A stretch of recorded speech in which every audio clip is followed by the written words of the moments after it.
Disclaimer. The information and education material contained herein is meant to promote the general understanding and dialogue of GANs processing. Such information is not meant or intended to serve as a substitute for a healthcare professional's clinical training, experience, or judgment. For patients and individuals, such information is not to be a substitute for professional medical, therapeutic, or healthcare advice or counseling. For medical issues or concerns, including decisions about medications and other treatments, readers, viewers, listeners should always consult their physician or, in serious cases, seek immediate assistance from emergency personnel. Prescription information, procedures, and use of medical devices information should be undertaken only by properly trained and certified medical personnel. We specifically disclaim any warranties, express or implied, including implied warranties of merchantability or fitness for a particular purpose. Such information is provided, as is, and is believed to be accurate at the time of its publishing, but it is the viewer's job to evaluate the accuracy of any information found in this presentation. Every case presented is of their own experience, applied by themselves for themselves, and it applies to their case only. Every person experiencing health problems should seek professional medical advice and consult their course of treatment with a doctor. The processes of plasma balancing described herein are a natural process which supports the body but does not replace medical advice or therapies one is already subject to.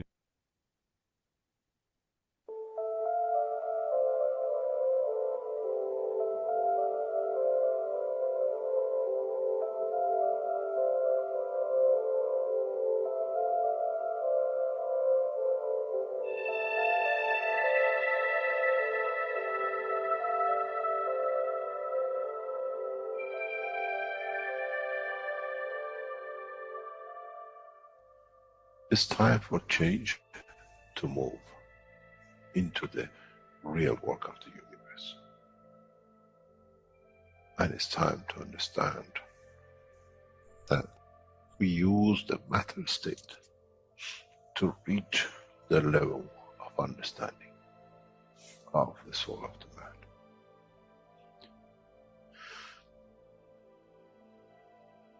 Now you understand maybe why the Creator has sent His messengers in the name of whatever you have had.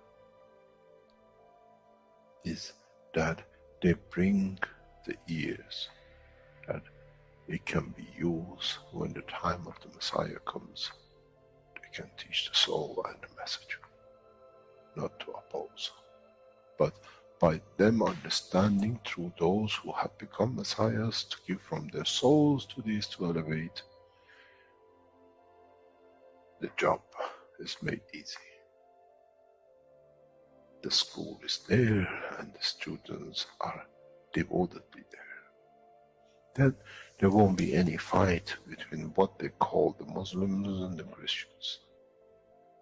The lamb and the lion will eat and sleep in the same nest. The Christians and the Muslims will sleep and pray in the mosque and in the same church in the name of their souls, not in the name of religion.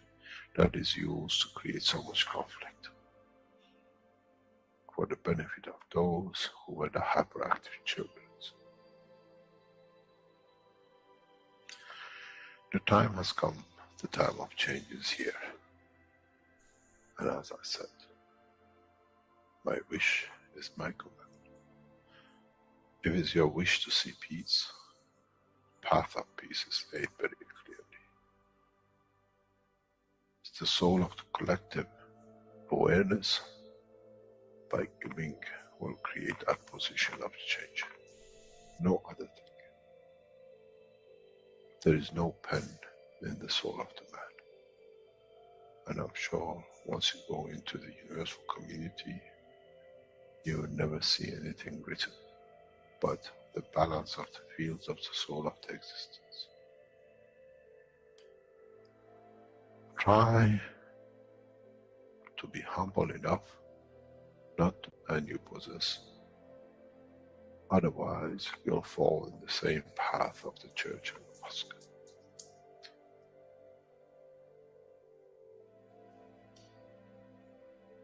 This is what we promised, and this is what we have delivered.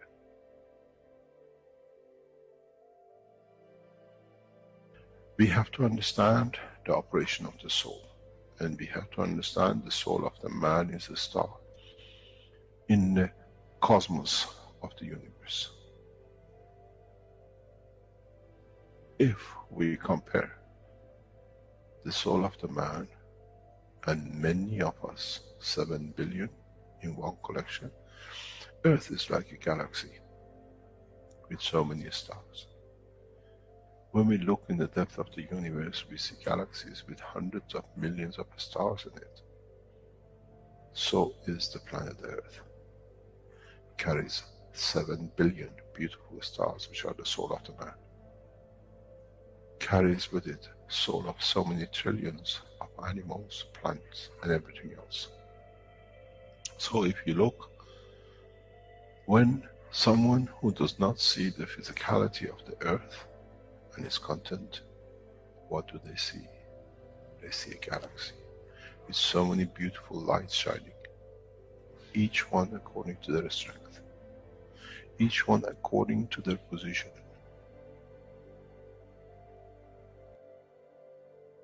An infant has a beautiful soul, so has the old man. To those who do not see the physical dimension of this planet, but they see the strength of the field, we are clusters of stars. The human race, every single soul, no one from a distance sees that's the soul of a fisherman, that's the soul of the cosmologist, that's the soul of the president. They all shine irrespective of the physicality. This is the magic. This is what the new science has to bring to man. When we look to our soul, we see nothing but a star in the other souls. And this is the break. This is the understanding. This is what all these teachings are about. Coming to mature to the next level, to understand in the deep space, the universe is the oyster for those souls who serve. Then man is ready to go into space. Then man is ready to become part of the universal community which has been promised. I never promised you heaven. I always promised you the elevation of the man to join the family. And now you have the key. It's you who has to open the door to understand, if I can raise the soul of these people or millions of other souls, that the physical life on this planet changes, then I'm worthy to be part of the universal community. To be there to serve, to expand, to be there, to be part, that in the cycle of life of universe, I become, in being part, I become part of the totality. When man reaches that point, a new dimension in the strength of the soul of the man will appear, which is beyond imagination of understanding of the physical life. It's the gate to the opening of the new life, in a new dimension, which is beyond imagination of what you might call a new beginning, a new cycle, which that cycle carries with itself the origin of the creation of life in the universe and in the universe.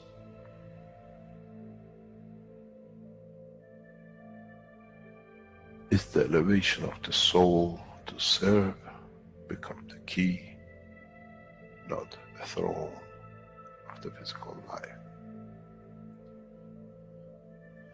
The time is right. The time has come for the man to go through this process.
Hello, everyone, and welcome to the 356 One Planet, One Nation, One Race for Justice and World Peace here on Tuesday, December 10th, 2024.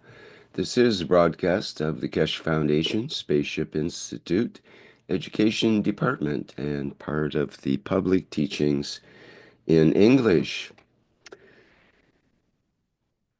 My name's Rick Cremont. I'll be your host today. Once again, we are joined with members of the Universal Council and the support members of the Universal Council. And once again, we will open up their presentation and see what we have in store for today. Let's get into that. And thank you, my dear Rick. I believe we have Sweta to introduce us. Go ahead, Sweta. Thank you. Oh, thank you. Thank you so much, my dear Rick. And I welcome, beautiful souls, beautiful souls to the beauty and totality of Keshe Foundation, Spaceship Institute organization. Welcome, Swagatam into the love of Keshe Foundation, the knowledge of Keshe Foundation, Spaceship Institute organization. Welcome into the beauty and totality in the love and peace of all soul in existence, universe. Thank you. And thank you for your presence, dear beautiful soul. And that is always. And I salam every soul for that. So in this, I will say the transition time. And I will say again, shloka. You can say in English, a mantra from the Vedas. It is in Sanskrit. I will translate it. I have said it before also. How we are going to understand our ability. We are understanding our ability to balance and trust the soul of the universe and becoming like, I am what I am. So this is the shloka from the Vedas. Asatoma Sadgamaya. From the untruth, take me from the untruth to the truthfulness.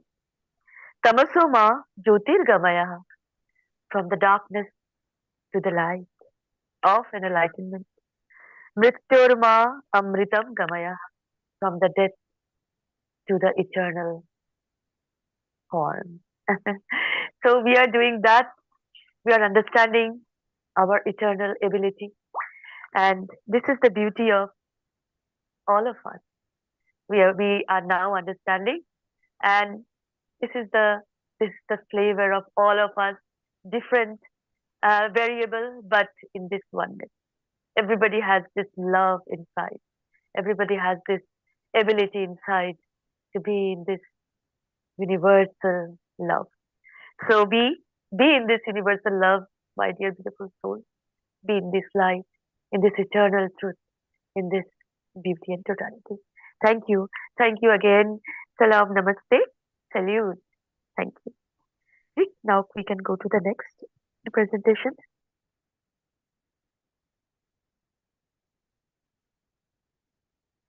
Thank you, Sweta.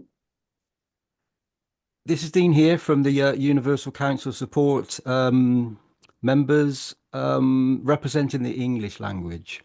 And we've been doing this continuation of a teaching that Mr. Keshe gave quite some time ago. I think it's 2019.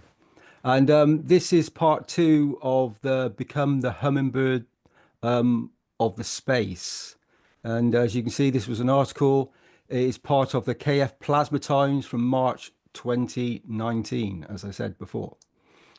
So I'll start reading now from what you can see on the screen.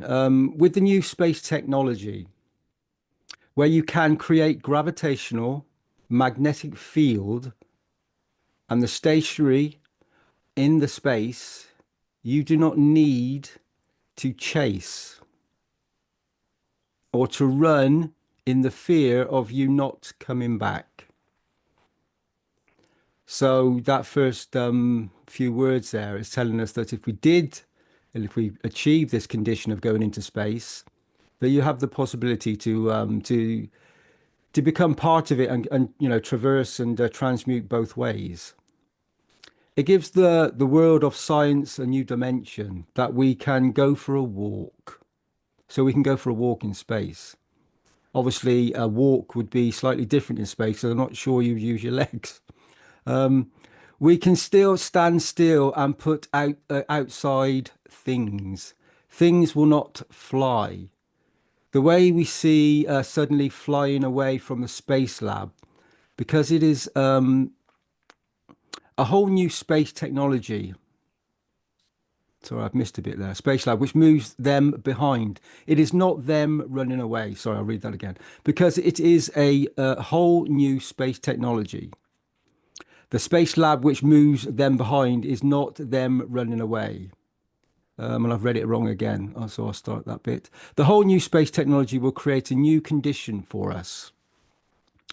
When we can stay stationary somewhere, let's say between the moon and the Earth, and we can open the door and walk out, there is no rapid flow. So that says to me that if you opened the space door of something, a craft or whatever, then maybe there wouldn't be this rapid flow out.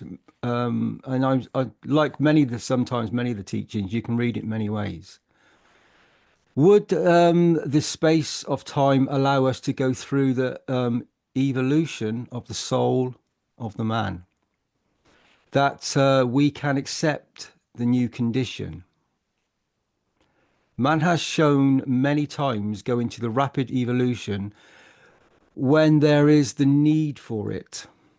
So it seems like this may have happened before. And this time will not be any different.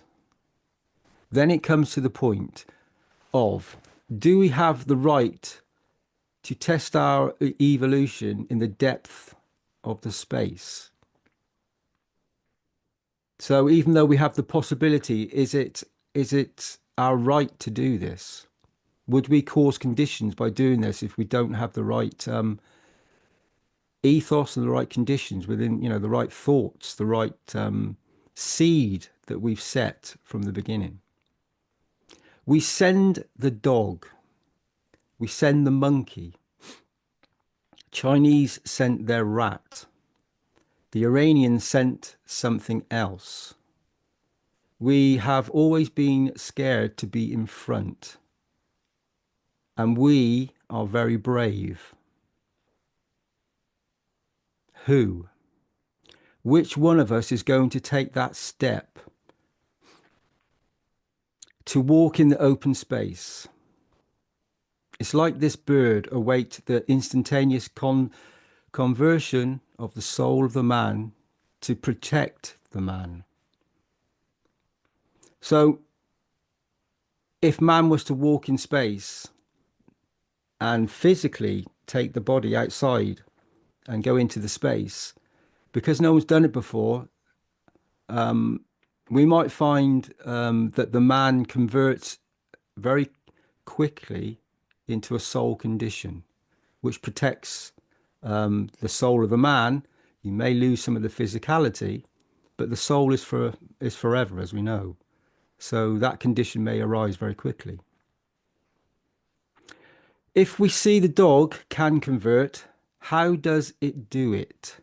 He cannot teach us. Ask this bird, how do you do it? He cannot teach you, but is in the essence of his soul. How does it change chemicals in the feather? Or it is the essence of the soul, which creates the condition to the eye of the beholder. So that's saying to me that maybe we are seeing physical things in our realities. However, when the physical being comes into this essence of the soul, then the eye of the beholder, what will you see? What will you see? Because you'll be in a different position, a different spectrum of energies will be present before us.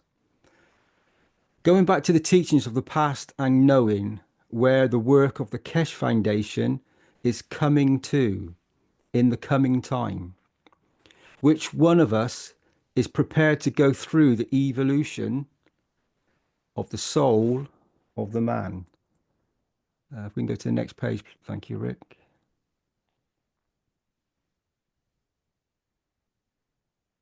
So this is real. This is real.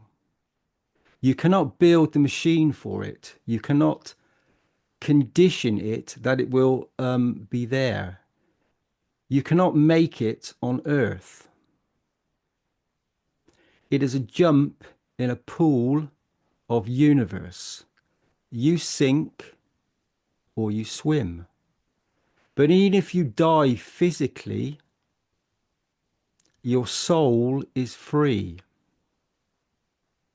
Will it take a new dimension and unfreeze you because you do not die? Let me read that again. I've jumped a bit.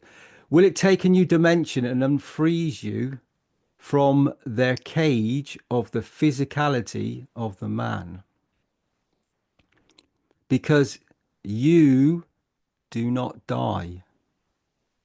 Now the body, this shape has frozen, but the soul cannot freeze.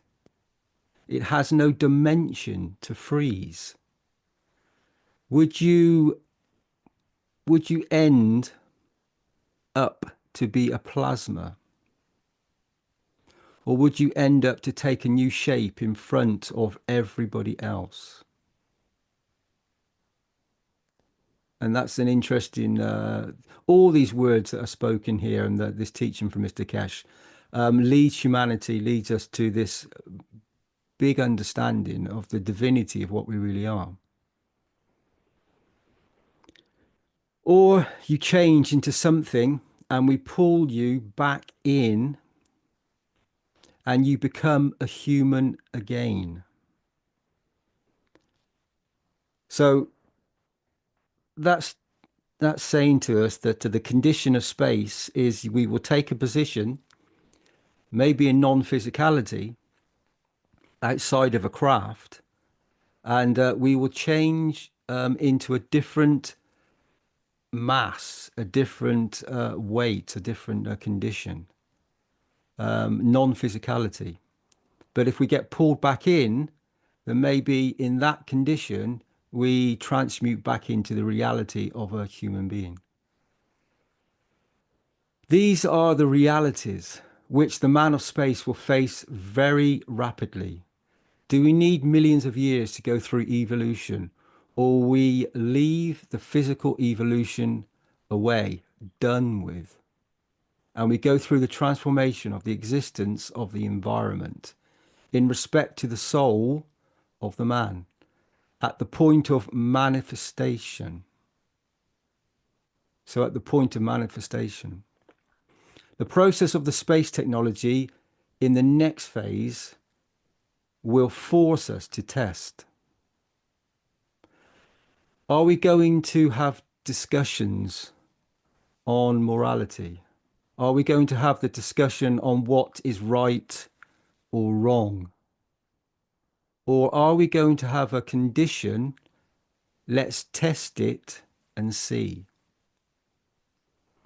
So maybe it's come to the point, this transitional moment where humanity is faced, as has always been, with this condition of instead of this will happen, that will happen. And for many of us, it's really unknown. So as Mr. Keshe is saying here, are we going to have a condition, let's test it, let's do it and see what happens? Maybe it's that moment now. In our world, in the universal travel, we have no spaceship for the soul. And then what happens when the soul of the man has to deal with the existence of a body? So that's an interesting a couple of lines that we've just read there.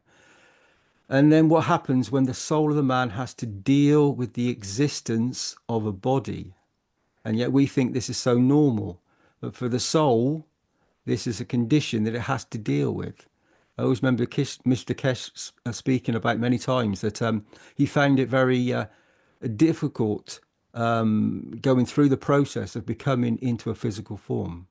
And it's quite a task for a soul to do this. As you think you might freeze, and where would it go? Would it convert it, or would he work through it? And as every cell of the man is dynamic, we will go through the motion of conversion.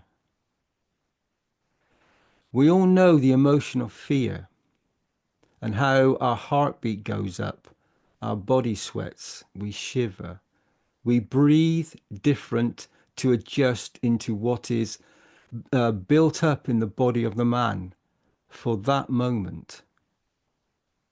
But we have never tested the condition of no air for the existence of the soul. Would the soul convert automatically the body to take energy from the space without anything else?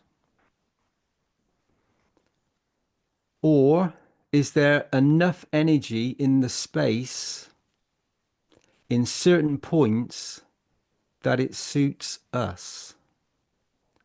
It's like you can swim in some places and you cannot do it in others, because it is dangerous, it is too rough.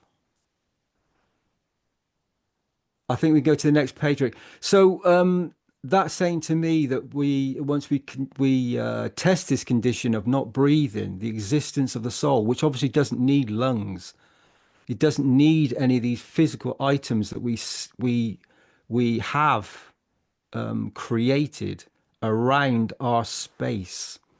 We've created this physical form through the brain and all the human organs and everything else. And the teachings have told us that An organ is very much like a planet in space. It's created a mass and a condition, and our organs are doing the same thing. So we are starting to understand and learn about the conditions of being present in a non-physical form and the reality of going to space and what that will entail. Would you find environments in the space that if it just suits the energy of our life to feed our soul, and we are walking, and it is fantastic. So as I read that, I have to read it again for myself to, would you find environments in the space that it just suits the energy of our life to feed our soul? And we are walking, and it is fantastic. Maybe we get the wings. Maybe we find gravitational magnetic evolution like the way our soul of physicality lives with the soul of the man and find a position. Then this bird teaches us a lot, actually. It tells us how backwards the mankind is compared to such a little thing. If we take this bird with us, that is changing so fast the color, would he be the best candidate to take with us? And let's see how he changes. Would it float? Or would it suddenly start making a new colors and new noise? So that's, for me, that's quite an incredible, again, these words and these understandings, they evolve constantly as we read them. And like I'm sure for many of us, my understanding changes as I read the words. And I'm present with them. I don't try to think about it too much. I just feel it. I try to interact on a soul level that already knows all this. So instead of using the matter state of the brain to rationalize, maybe just to sense and to be at peace with oneself. So do we need to take the partner with it? With love of the partner, interacting, will both stay alive, that they feed each other to confirm their existence and their love of each other. It is not like on earth that you write to somebody, I love you, and you get no response back. There is the love of the soul, and you know if your partner is in love with you. This is that simple. What we call Sebrew, China, Iran, Brazil, Russia, India, and United States, space agency in plasma. We work as the first organization to test these things. The structure for it has been set. And then would it be an American who takes the first step? Or Iranians are more proud to see we are the first one? Or we will get 6 of the 6 nations walking together as one? Now, wouldn't that be the best?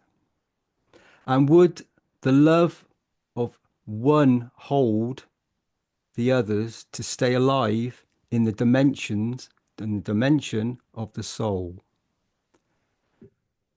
Would we see the change, the way we see a child born from the womb of the mother, as a swimmer, as a fish to a walking man and breeding? Is there a hidden system in the physicality of the man which is there for this position? So it seems we have more secrets within our systems once we establish a connection, an understanding, an evolution, an elevation to allow this position to take place. The way we change with one breath from a fish to air breathing. So when we are born, we are a fish in the mother's womb.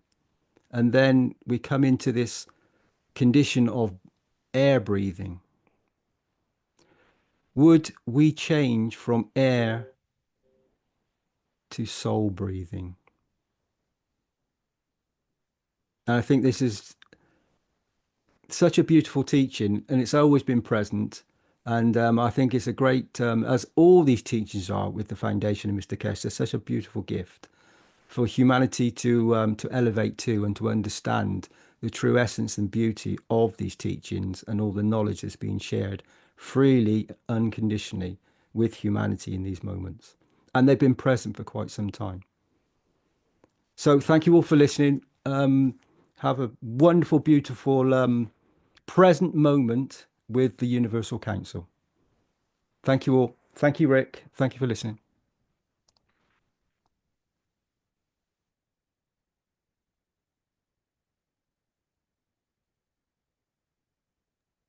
Thank you, my dear Rick. The wishes from the heart and soul, from the core of the heart and soul of all of us. So, here are the wishes, my dear beautiful souls. We, the Universal Council, give through our soul for the transition of humanity in peace and love. We are present.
We, the Universal Council and the Universal Council support, give from our souls collectively to elevate the soul of those who run the world to accept peace in exchange for new plasma technology.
We, the Universal Council, and the Universal Council support can feel everywhere in space the maturity has been reached in the knowledge of the entire universe.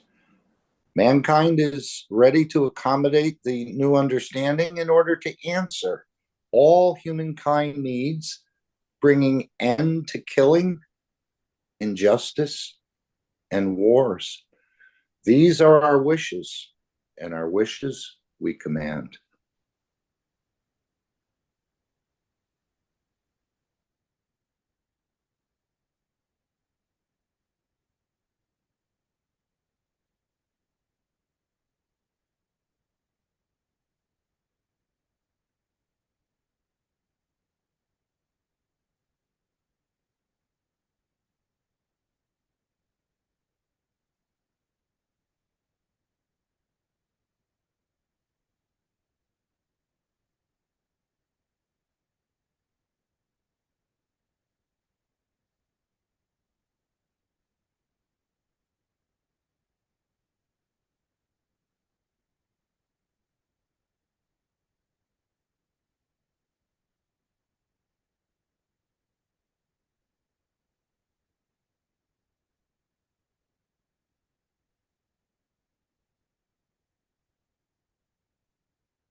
We, the UC, are happy to see all the world diplomats working together to reassure a great quality of life for the future generations.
I think Mehran was supposed to do this part, but perhaps. Yes. Mehran, welcome. I don't see Mehran here right now. Yes, Oh, I'm here. there we go. Okay, yeah, great. Hello, it's Mehran Farsi. This universal support, and I catch my breath. So we talk about connection of souls. We talk about this words of Mr. Keshe, which says, you say to your soul, I love you, my soul. I love to live with you. And I love and I adore you. It's what we say with our physicality and our soul of physicality towards our soul, which is the commander of commander, chief commander. The life of the soul goes on after we have stayed here.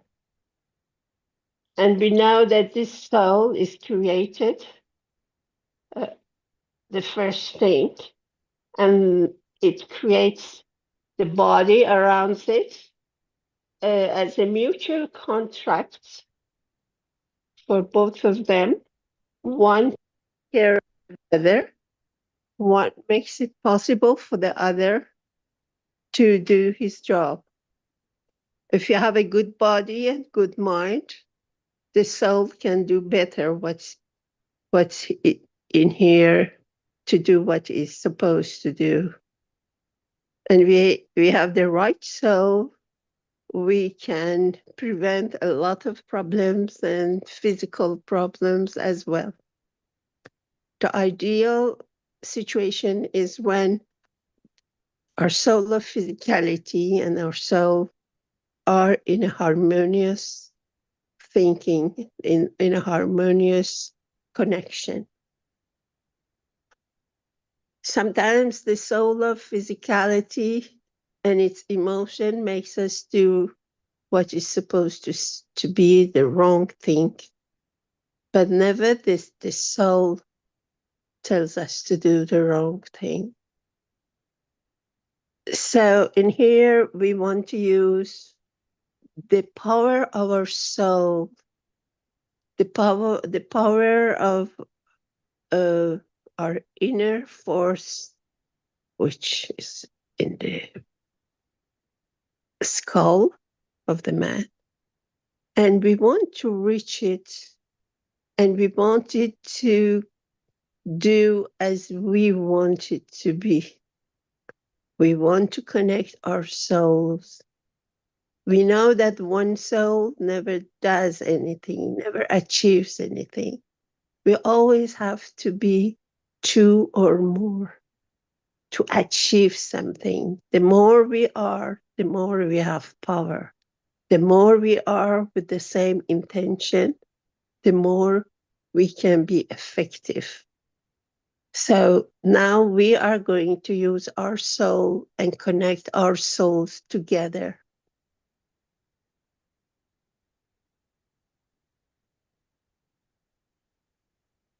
We just get quiet and let the soul connect to any other soul. And we all put the idea of peace for humanity, that everybody has whatever they want and the abundance, and then travel to the cosmos and universe and find our real brothers and sisters and the family which we have forgotten. All this in our access now. So we just wish for the peace on earth. Thank you.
Thank you.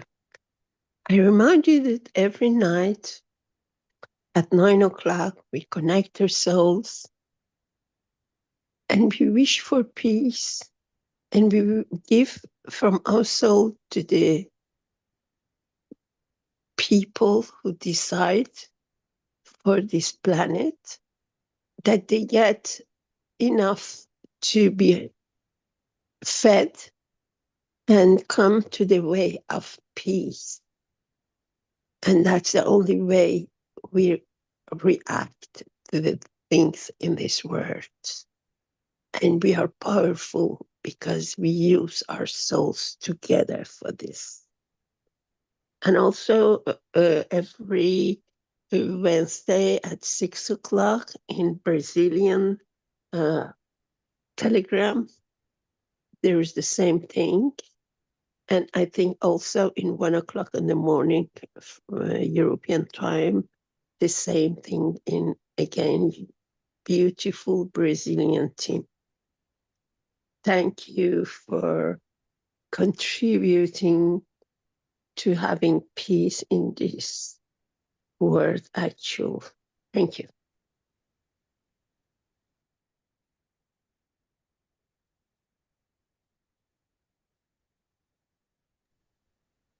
It's Dean here again. May I just thank you, Mehran. May I just quickly say something to do with this this presentation, this slide here. So whether the words are exactly right, however, I sense when I did this for myself, and I used these words with the intention of understanding that of what I've come to know. It opened a connection, opened the plasma of the solar physicality with the solar man. And when I was very much in alignment and was sensing and feeling this connection, many beautiful things unfold. And it says at the bottom, see what the soul will give back to you. And the soul is unlimited. And so it gives back to you what you need in the moment. And sometimes what we need is not what we think or what we want. It's what we need. And the soul always knows what is correct and most beautiful for you to receive. Thank you. Thank you.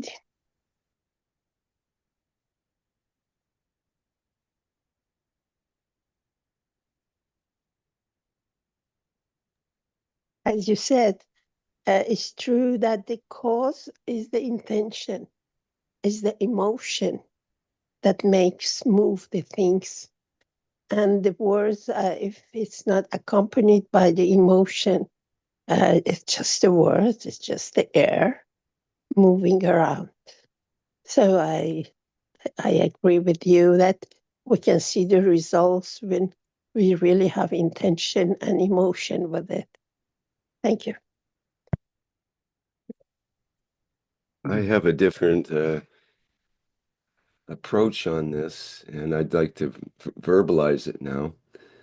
When we read the words, it says, join the soul of man with the soul of physicality by speaking these words in this moment. And the words are, I love you, my soul. I live you, I love with you, and I adore you. And that to me has a different meaning than when we insert our own words into what Mr. Keshe has very explicitly laid out for us. He knows the English language, and he expressly said these specific words, I love you, my soul, I live you, and I love with you, and I adore you. And I think that's the way it should be, in my opinion. And I've yet to hear anyone actually verbalize the words that are in this particular slide. Everybody puts their own slant on it and their own words. which is fine, and the intention is still there, but it may not be the exact intention that Mr. Keshe intended. So that's my opinion on it. I like to see the exact verbalization, because he says to actually speak these words in this moment, not your own words, not translating his words, but actually speaking the words that he says to speak. It's sort of like a magical incantation. If you change the words, you're going to change the way the magic happens. That's my take on it. So, but I Thank you very definitely much. agree the intention is the most important thing, no matter what the words are, because the intention is actually wordless anyways. So no Thank you very words in much. space. I remember myself hearing Mr. Keshe say that I love to live with you. I remember that moment. And but I haven't seen anything written or heard a new one, which is different. But I was when Mr. Keshe said that to a friend of us, and I remember it exactly. But there's no exactly my here. But I never found it reading or hearing any teaching different from I love to be with you. But it was years ago, so thank you anyway.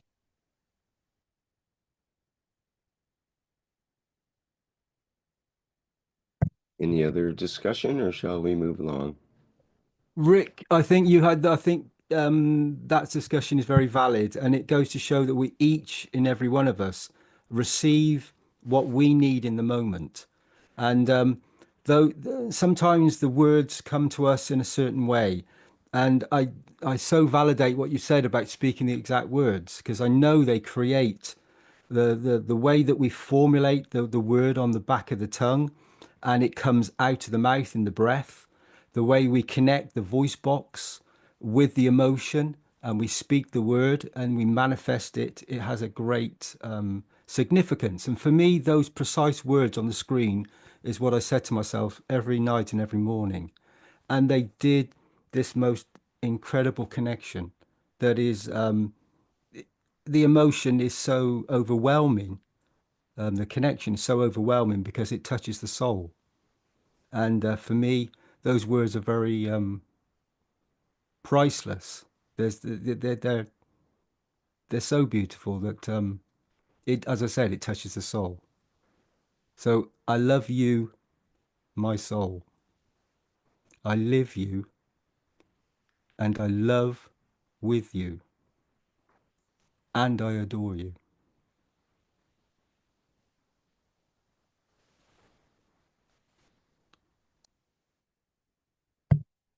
That felt good. Thank you, Dean. Thank you. Thank you, Rick. Thank you for your beauty. Thank you.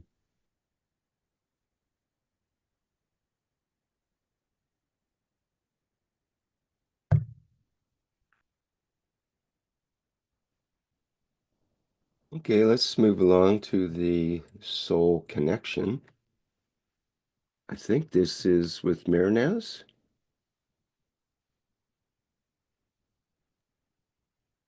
Okay. Soul connection, I just talked about a moment ago. It's about us being where we are, just let go our own soul, our higher person, towards a goal. We can elevate ourselves, we can wish anything, and also we can connect it with others at that moment at 9 o'clock, that they all are the same level of thinking, the same desires, the same inspirations. And then we just let us go and then see where it goes, the soul. I personally, when I'm hit like that, I feel like that. Sometimes it's so strong when I'm with Brazilians. I visualize the leaders which I see in the paper, and I give them from my soul. I wish that they turn to their peace of the idea of peace in the world, and then I feel good. I think I have done something.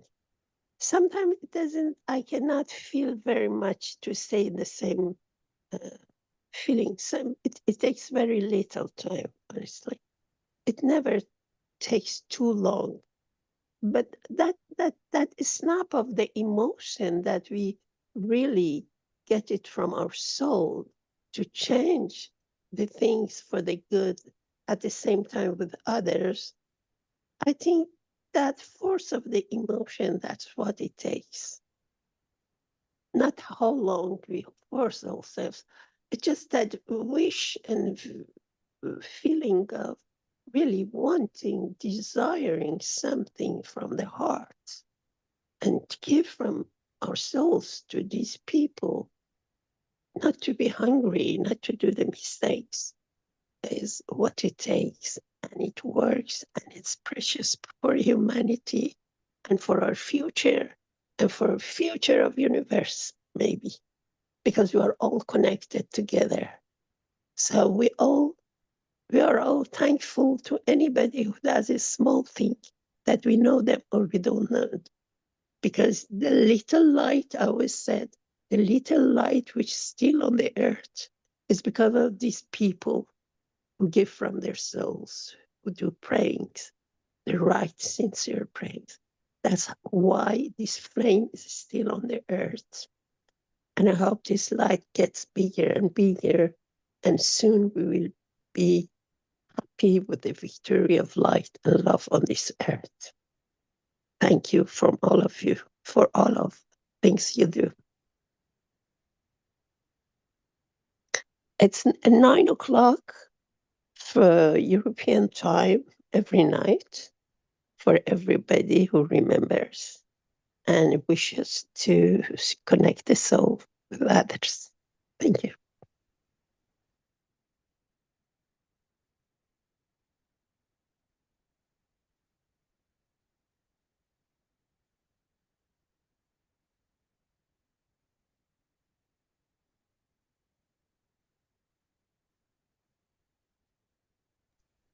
And of course, I'll just briefly mention this. I think Myrna said it beautifully, and the others, that every day at 9 p.m., this is an invitation from the Universal Council to join and achieve the permanent and lasting peace as part of the soul of peace and totality. I know this background sometimes changes, but it's in the same meaning. What we're doing here, as Mr. Keshe said, we're opening up the mystery of the matter state of the entity to its energies. And of course, we don't really think of ourselves as having a chameleon type of nature, one in the physicality and one in the dimension of energy. But we certainly do as we go deeper into these teachings. So this is the time for you to explore your true non-physical nature and to start using that energy dimension at 9 p.m. and even more often and even more throughout your regular life. This creation didn't come with an owner's manual from the creator. So universal teachers like Mr. Keshe is opening up more of the understanding of who we really are in the universe. Remember, I made the man in the image of myself, meaning you are the creator in a different size, in a different amount, in a different strength, but you're part of the creator. So this is what we're doing. We're opening up this dimension. You say, I can't see my energy dimension. Well, that's correct, because it's in the dimension of energy, but you can certainly feel energies and you can sense them. And of course, it's up to you, it's your responsibility to investigate and understand this knowledge for yourself and no one else. And this, as we heard in the introduction, those who have become messiahs, which have learned to give from their souls, which leads to elevate, then you're worthy to be part of the universal community, to elevate others, to serve others, to share with others, to wish.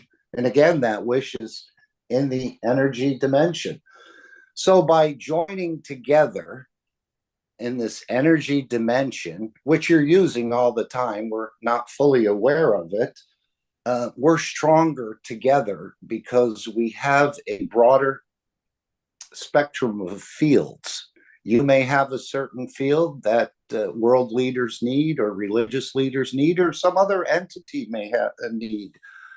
And maybe my combination of fields with your combination of fields also can provide a key. We're creating conditions for the world leaders to realize what their position is. And hopefully the soul will pick up these conditions that we're creating and decide to make a change in the dimension of physicality of that entity. I think of the cup of life one, where he said, don't just make one cup of life one, make 5 or more of them and mix them together. Put them all together in the same container. And this creates a broader spectrum of fields.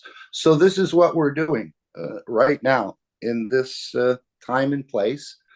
We won't achieve it, and you can find that out for yourself in the matter state.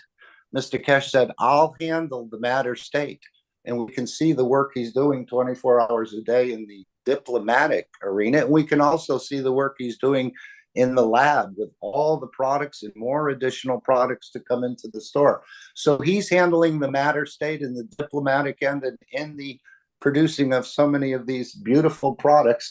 And we are to start to understand more and more of our energy dimension and how we will establish the peace through the wish. And the Universal Council is learning this as well. And the beauty of this whole exercise, as Mr. Keshe has said, is nobody fails this test. So you've already passed it if you decide to enter into it. You're learning about your energy dimension. And again, you can apply it in your daily life with your coworkers, with your family, with yourself. There's so many options. And again, this is our true nature. Just because I have a clown suit on right now, does that mean I'm a clown? And I switch to another thing, I dress up as a cowboy, does that mean I'm a cowboy? No, it's the true non-physical nature is our true nature, just the way the creator is in that sort of dimension. Of course, we can take on a physicality. So the beauty is nobody fails this test. It's all up to you to understand and explore this dimension of energy, but this is the dimension you will use in the universe, and you can use it here on this planet. And again, it's amazing that we're opening up this mystery of the matter state of the entity to its energies. And so you can extend it. You can spend 1 nanosecond a day. You can spend 1 minute a day, and you can extend it to multiple times per day. And of course, you think you'll be expended if you give too much. Well, in this whole process of giving to elevate others, you actually are elevating yourself and getting nourished yourself in these fields, because we know what goes out actually comes back. So this is the time when you can start to work on this energy dimension, which is really our true dimension as I see it. So thank you all, and hopefully you'll join us. Again, ask your soul to remind you, and it's happened to me so many times where I sort of forget about it, and then 2 minutes before this 9 p.m. hour, my time, I look at the clock or something triggers, and I said, oh, it's time for joining together with the others. And of course, the souls are already connected.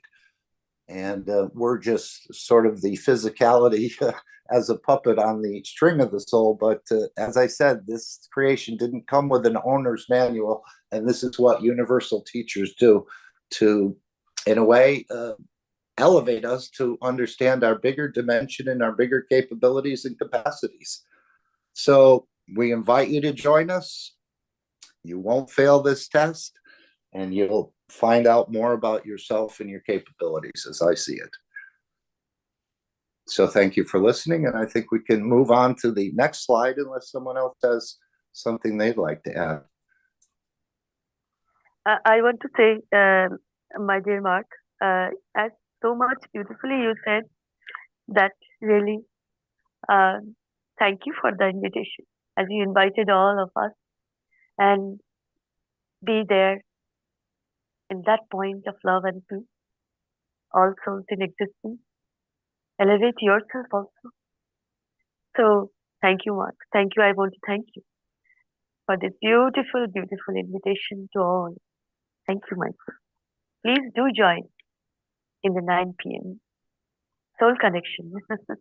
Thank you. Thank you.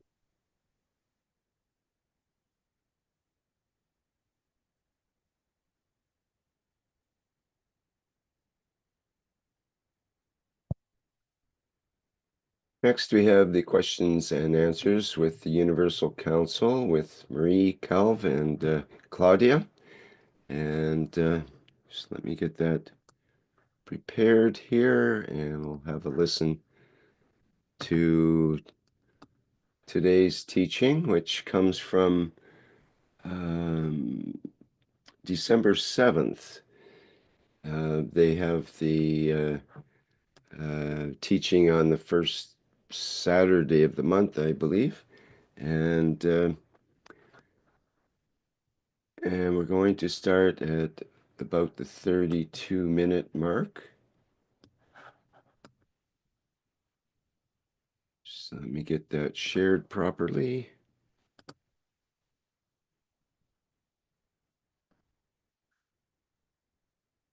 Okay, here we go. And the first question. Hello, members of the Universal Council. My name is Ines. I would like some guidance on the climate change that are coming. I heard a theory that there will be snow here in Brazil, and this has never happened. I don't know if it's true, but I'm worried about it. I'd like to know if plasma technology can balance the climate so that we don't suffer from it. Is there anything we can do with the technology that can help us? Thank you. Então, a primeira pergunta é: olá, membros do Conselho Universal. Meu nome é Inês. Eu gostaria de algumas orientações sobre as mudanças climáticas que estão por vir. Ouvi uma teoria de que haverá neve no Brasil, e isso nunca aconteceu. Eu não sei se é verdade, mas estou preocupada com isso. Eu gostaria de saber se a tecnologia do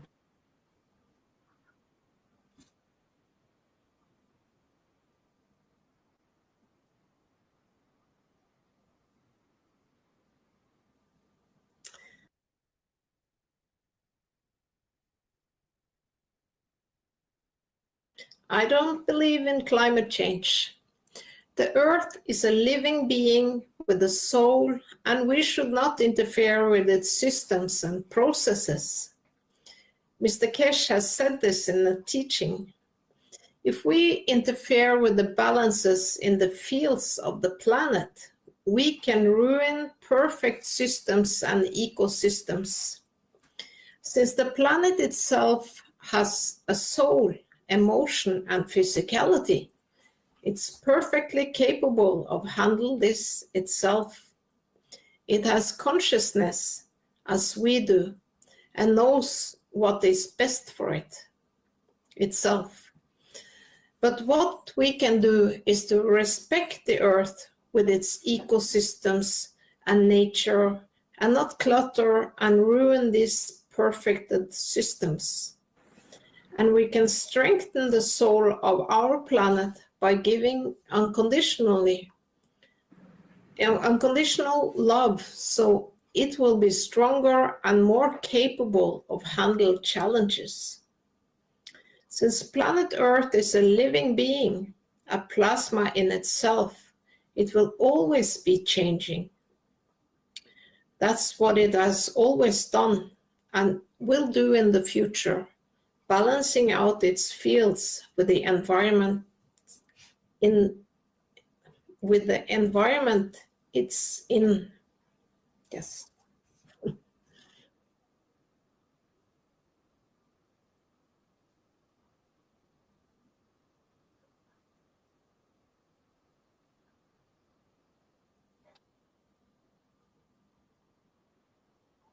Okay.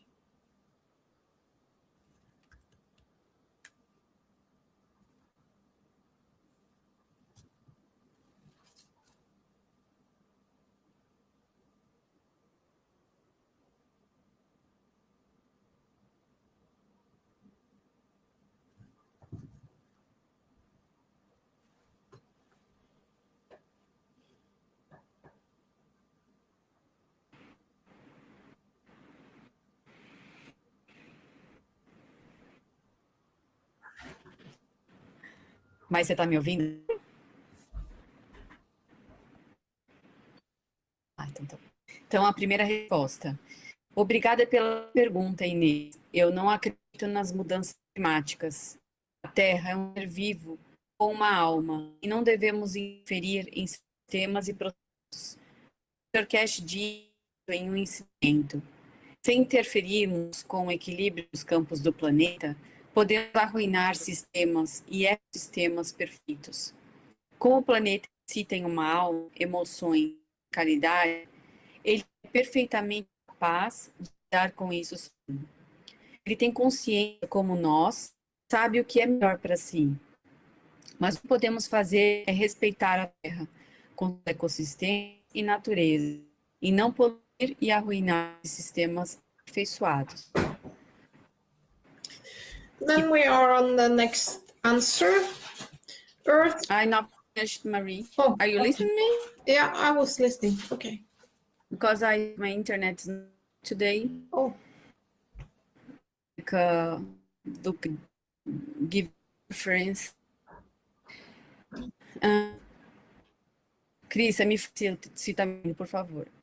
E podemos fornecer a alma do nosso planeta, nacional, que ele viva, que ele seja mais forte e capaz de lidar com desafios. Como o planeta é um ser em si, ele sempre estará mudando. O que sempre fará no campo com o ambiente que está. Okay. Okay. So then there is another answer. Earth processes in hundreds of thousands of years. We as humans normally cover 60 to 90 years. Instead of focusing on climate change in another direction, we should focus on the real chances of plasma technology.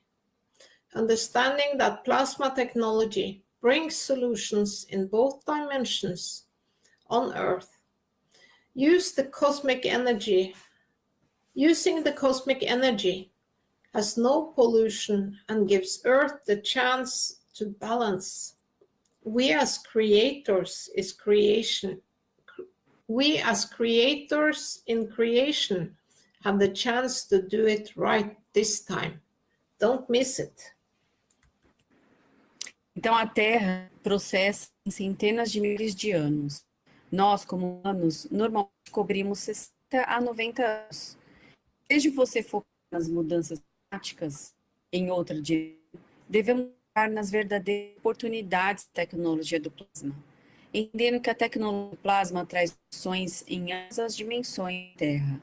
Usar a energia cósmica não gera poluição e dá à Terra a chance de se equilibrar. Nós, como criadores na criação, temos a chance de fazer isso certo dessa vez. Não perca essa chance.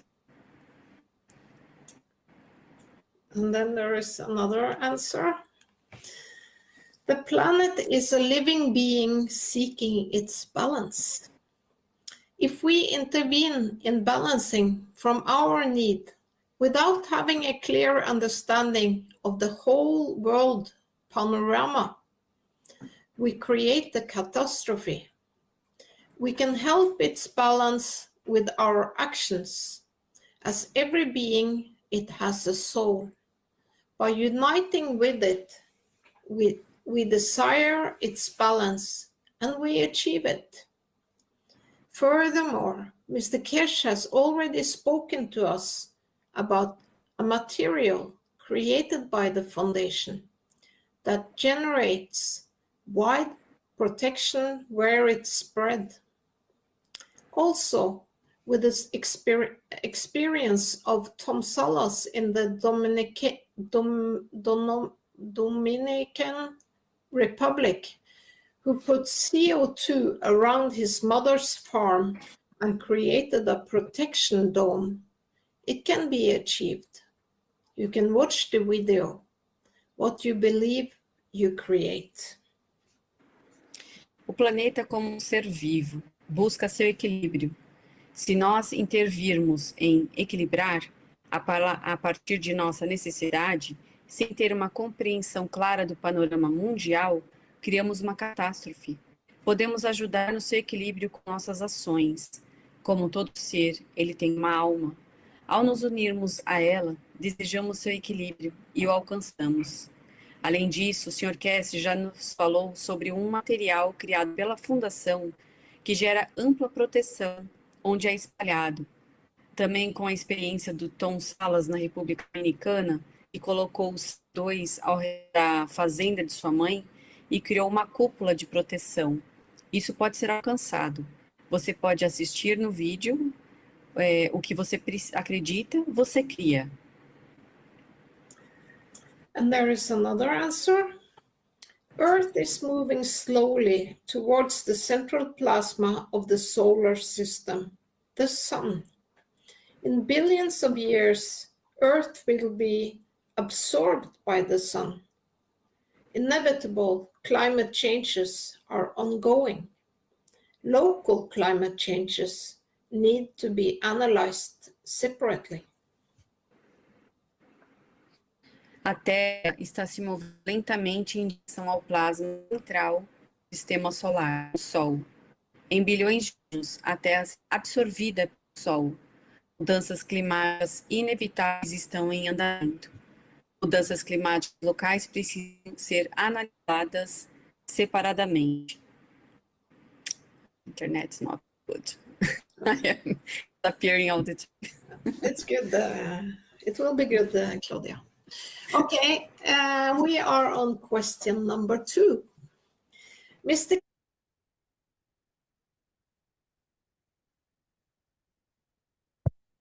Okay, that completes our segment for this week for Claudia and Marie, and Q&A with the Universal Council, and we'll have a continuation next week.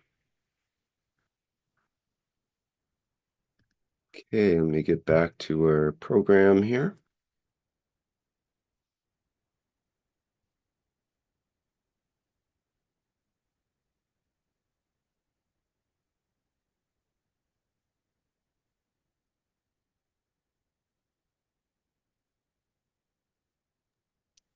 Hello again. I would take a small part of the Knowledge Seeker Workshop 565, which seemed to me very useful and interesting in this time we live. And it was a question of knowledge seeker that how could we create the conditions to stop the abuse and the need of control of the mothers to their children, as their emotions is so powerful and create many damages, which is difficult to manage in a short and long terms. I thought it is very actual. And also, I don't know any psychological remedy for that, because there are some remedies they use for people we call narcissists. There are some solutions, just get away and not connect to them. There are solutions that you just talk about the good things and let go of the abusive parts. They all are not that easy to use. When we try just to say the good things, to answer the good things, in one moment they abuse it so much, we go to answer them and it's all becoming the same cycle. And we cannot disconnect to some people like the mothers, because we have either in morals or religious things that you have to respect and help them.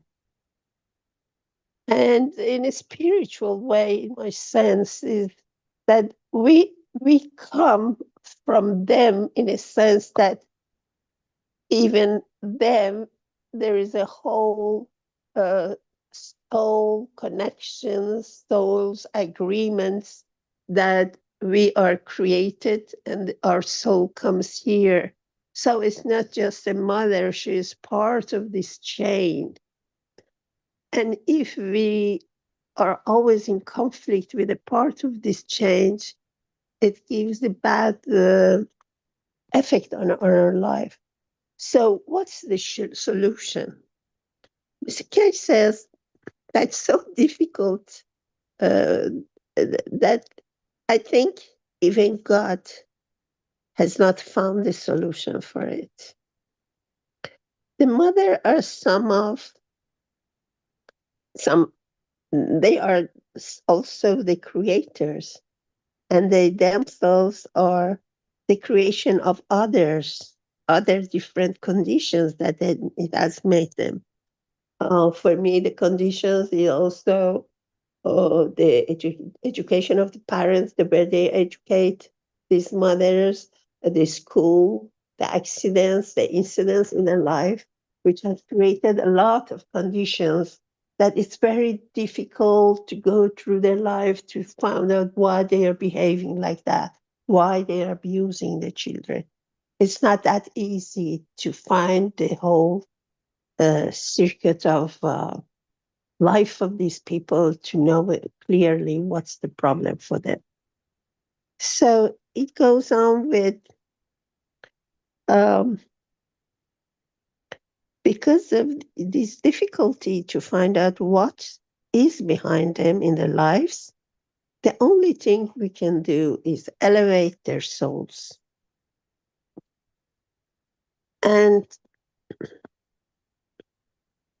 But again, it's the soul of emotion of the soul of physicality which interferes.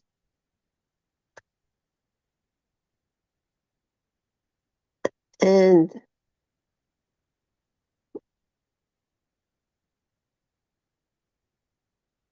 so Keshe says that I had a knowledge seeker at the time, which was not able to work more than 3-4 hours a day.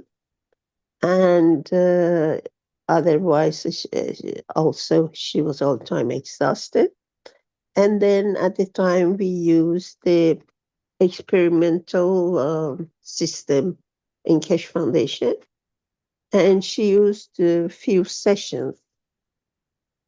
And after a few sessions, she got better. She could work 20 hours a week, and she could sleep better. And it was the case of a fibromyalgia. And it was because of the way she was treated by her mother. And even though the mother died 10, 20 years ago before that, she still had that fear of her and the damage which it has caused her. And it was the reason of her problem, health problem. I personally think that the the incidence of traumatization that these mothers who have problems create in a child, it's so much printed in their mental that when they are bigger, it's still that print which bothers them in life or creates problems. And Mr. Keshe told him to go to the grave of the mother and say, "You won." And their life changed. Even the mother which had died 20 years ago, it still was affecting this woman of 40, 50 years old. The existence that she couldn't even work or breathe. Personally, I think a lot of breathing problems, some of them come from childhood trauma that inhibits the child fully explore his complete breathing, which is complete life.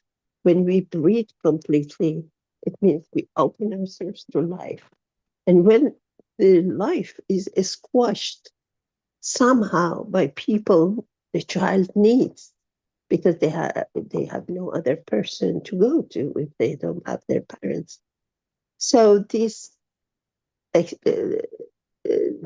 suppression and emotional suppression would stay a long time, no matter when and what age. Sometimes people go to psychiatrists or psychologists, and it's very difficult to put the word, to find the right word for what they feel, for what makes them suffer and act some other way, which is not optimal. They do things they don't know why, but in fact, it's because of the traumatized they had suffered, and they can put the word, talk about that, and nobody can find it. So,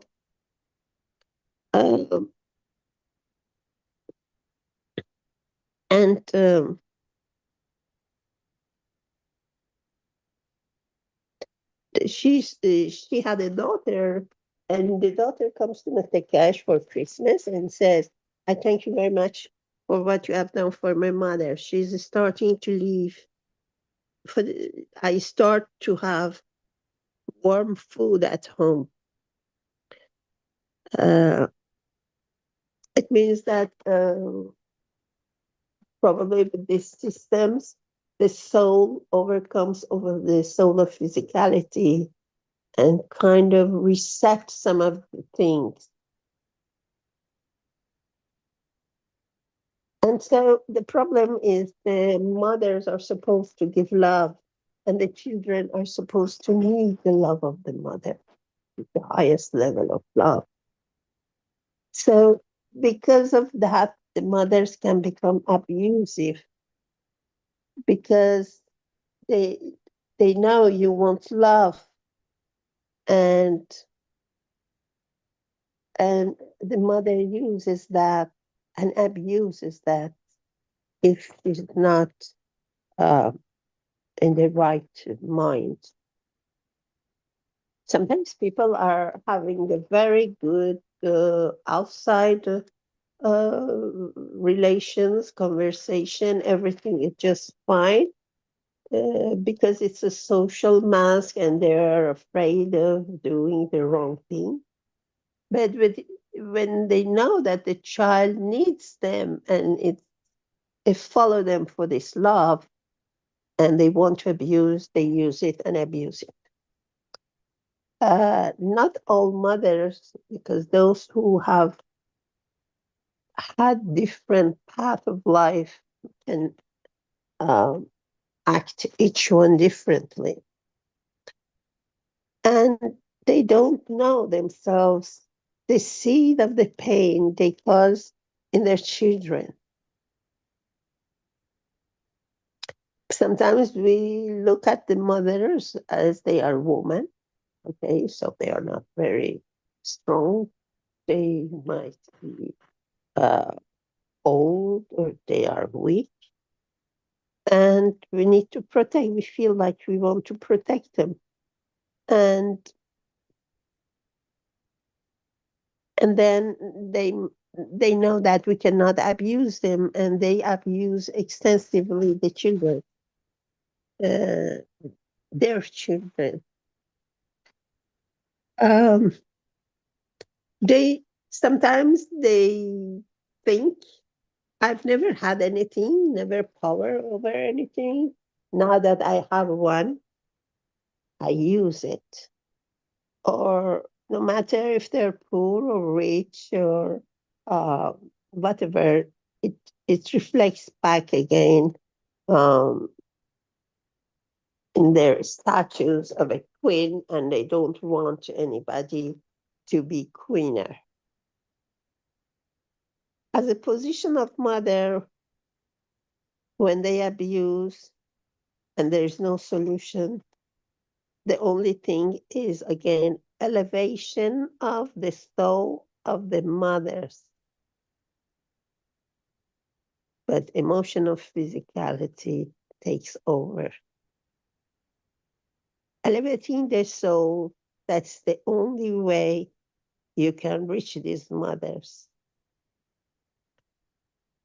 Abuse goes worse for girls than boys. Usually we see girls which are kinder normally than boys to take care of parents, are more abused by these mothers. Even either psychologically or physically.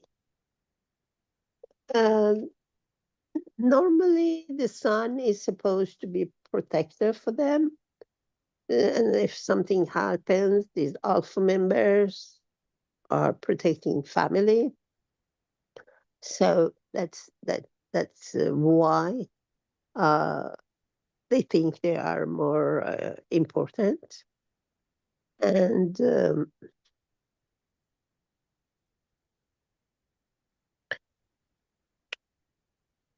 they don't know how much they have lost the pleasure of being a creator themselves. And they abused, and they don't know how they abuse this power of being creator. And then Mr. Cash suggests to men who have a daughter and a wife to put them together and tell them, I love you both the same. I love you both the same. And thank the wife for giving him a daughter which he loves. And this way, there are problems which would be solved as far as the jealousy. As the mother thinks that this daughter is taking a part of the love of the alpha members of the family instead of her. And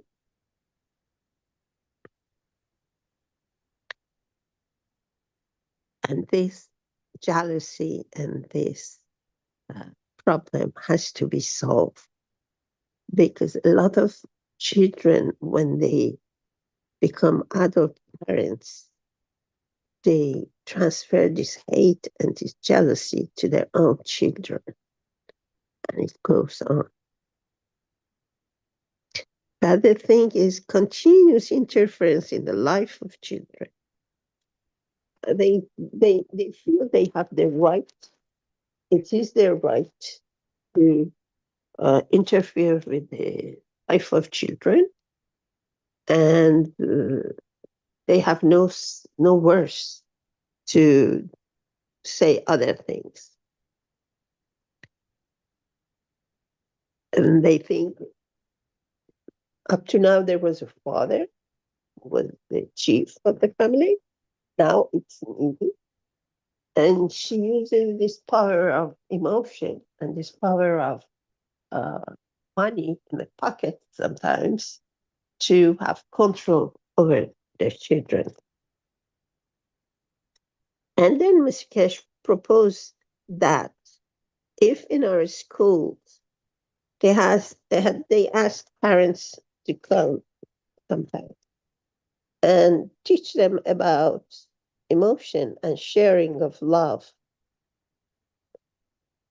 then when they are satisfied and not hungry, they don't make the mistakes. And that's the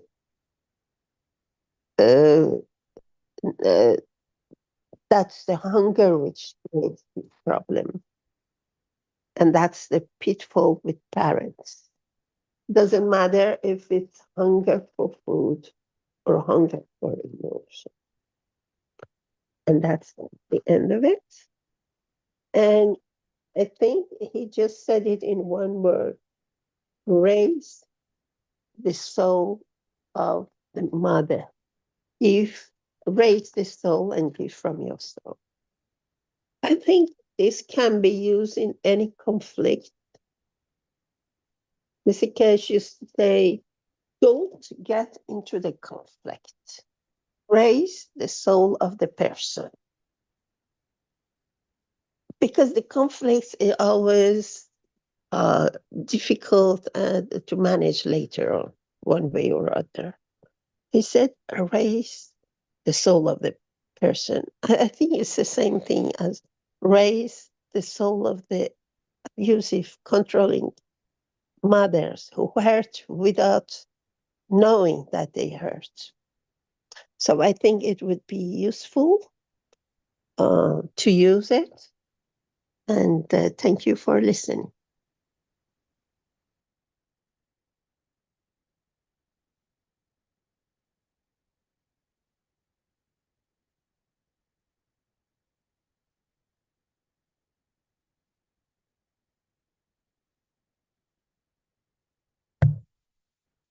Okay, next we have a video. Thank you, Marinus. And now we have a video emergency plasma kit and protocols. And let me get that shared here. We saw the first half of the video last week, and now we'll continue at about the 14-minute mark. And let me share that now. Here we go. Pouches. Also for the mask. Yes, sir. Can I just come in here? Yes, sir. You have to realize 2 points when you use CO2, when you use CuO2. Especially for infected wounds, use a water which has a copper oxide, not just the CO2. If you use the GANs of the copper oxide or the water of the GANs of copper oxide, it has the ability of disinfecting. So if you have an open wound or you have in disaster points, you need to, but you can't use it for long, just for a few minutes, and you remove it. You'll find out the copper has the ability, in the conjunction with the neurosystem and the physical part of the body of the man, to act as a disinfectant. So you can use both CO2 and CuO2, especially in the wounded areas, as with a patch. Mix the two together, make a patch which has both CO2 and, but don't use the CuO2 for a long time, for a short time.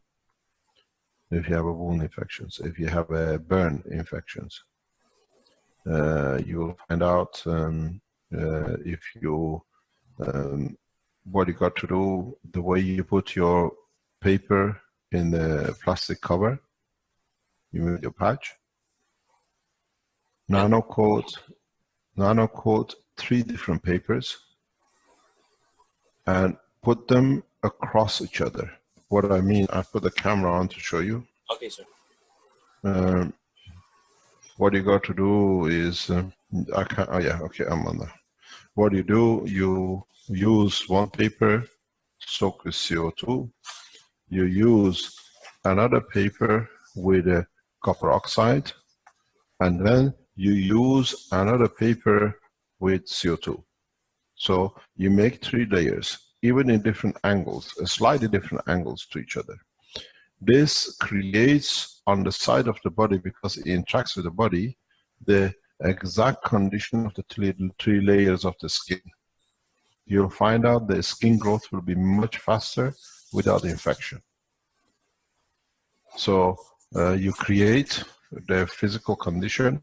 And what happens, this is physically what happens. Let's say this is your top paper, this is your middle paper, and the third one is, let's say, your other paper. Here is your skin. You have a top layer, you have the middle layer, and you have a bottom layer. So, in fact, you create a zone here which allows to behave like a skin, and the bottom builds very fast to the top, because this will not change. This will build up to it. And you find out burn recovery very, very fast if you use the 3 layers. This is part of the emergency kits which we will develop, we will introduce into the market in the coming weeks.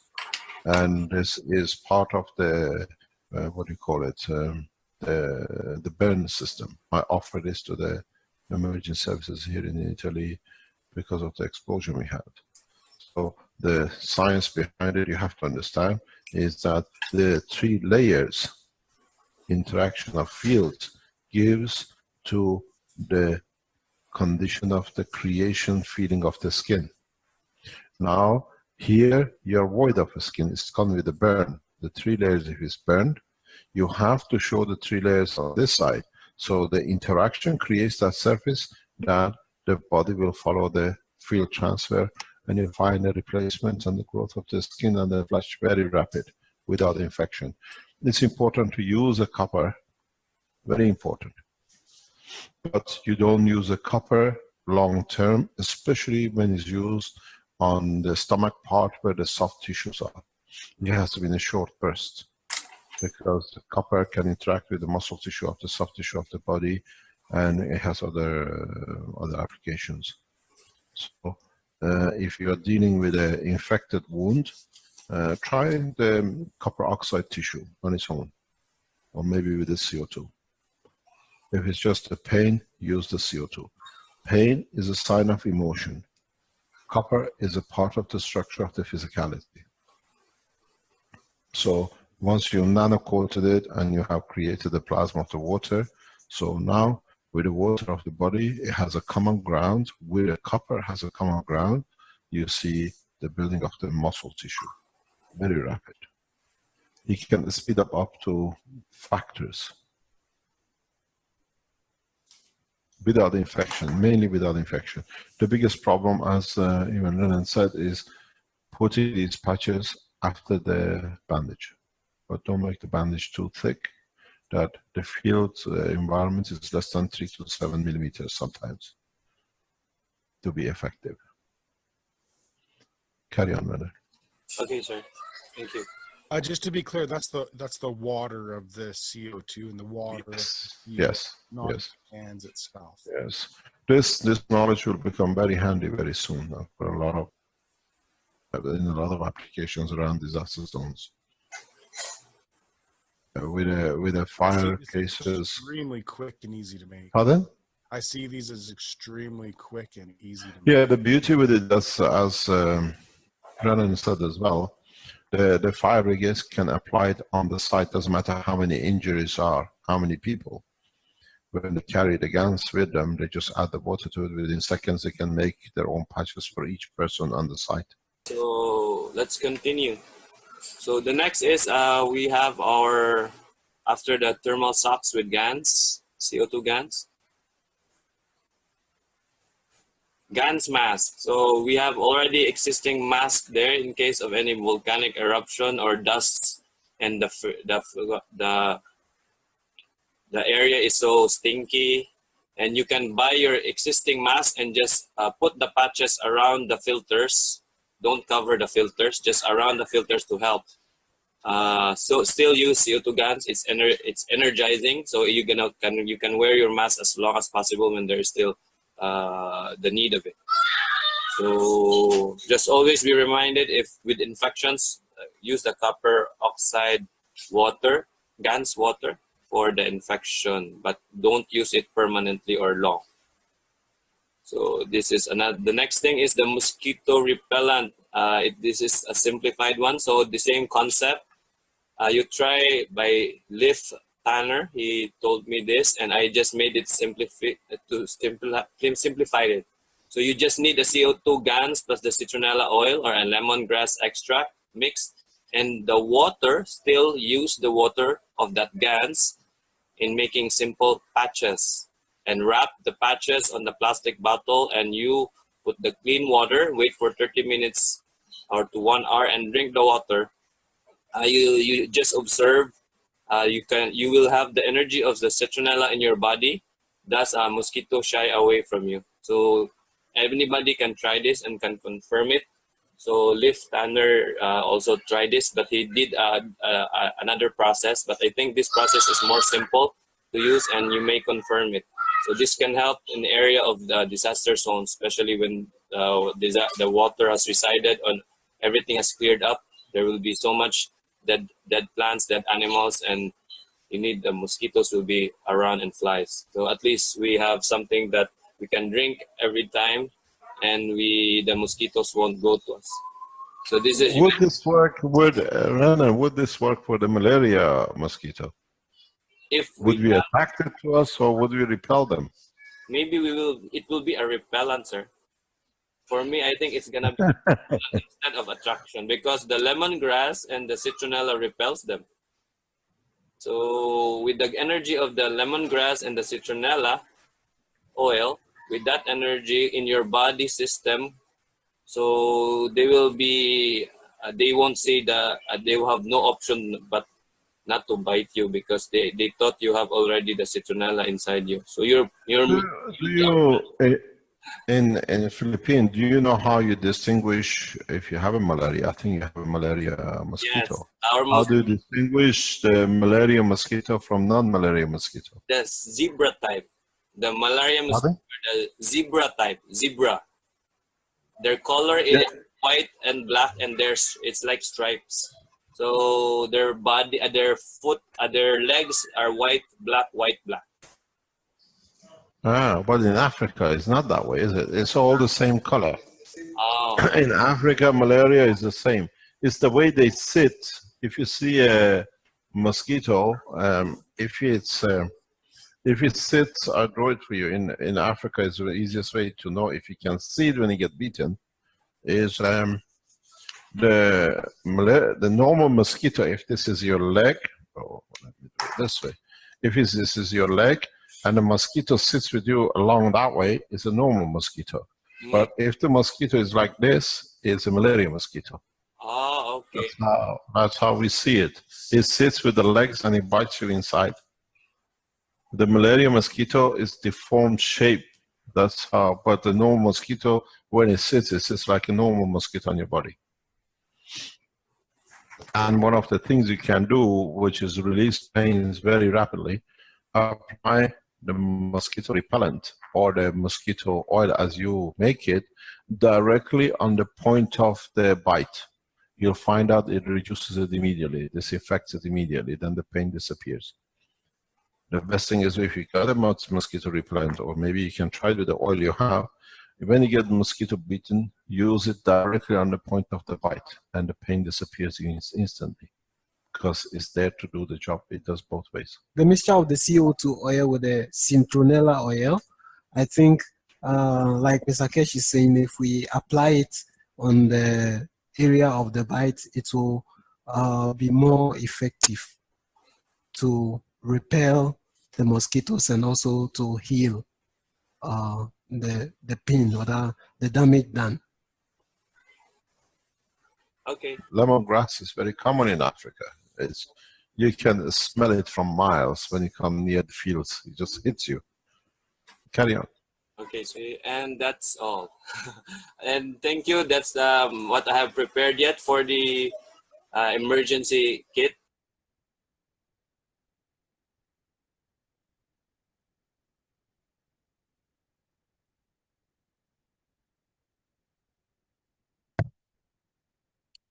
Okay, that's our emergency plasma kit and protocols video from Brennan and Mr. Keshe.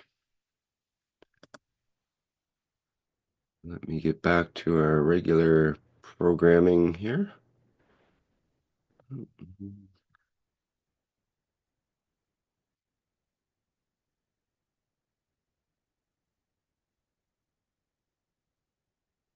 Okay, bear with me a second here.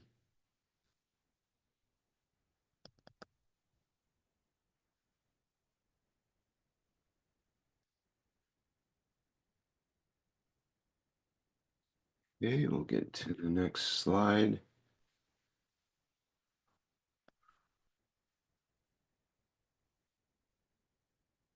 And I believe we have the knowledge and understanding from the 567th Knowledge Seekers Workshop with Stefania, Mark, or Shweta. And I don't think Stefania is here. And Mark has left. That leaves you, Shweta. Yeah, I'm saying that as Stefania, we can skip this for now. Okay. We can. Okay. Thank you, my dear. Thank you.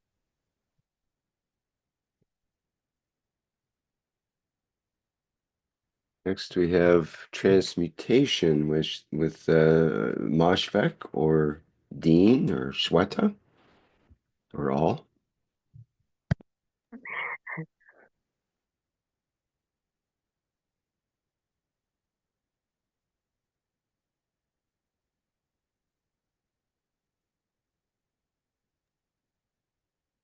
Welcome, Moshfik, my dear. Moshfik is here.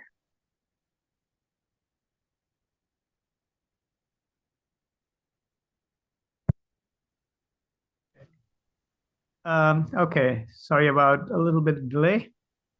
So once again, we are here to talk about transmutation and MOSFEC, representing in the Universal Council Support member, Bengali language. So we have been talking about transmutation in terms. Hello, can you hear me? Yes, go ahead. Okay, so I thought something went wrong. Anyway, so I've been talking about interaction of fields, and as a result of such interactions, we are in a position to make changes in the fields that are interacting, and for which we can use our soul as an instrument of experiment. So once again, I will try to use the drawing tool because it makes things easy to explain, and I have had success in other places I've been teaching. And so let's try to use this tool. And so I will share. Okay. I have to use my computer for it. So it's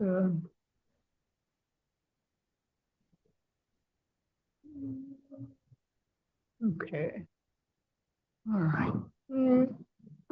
Sorry, somehow okay. I'm a different user. Okay, sorry about there's a little bit of. So anyway, I'll keep talking while I. Okay.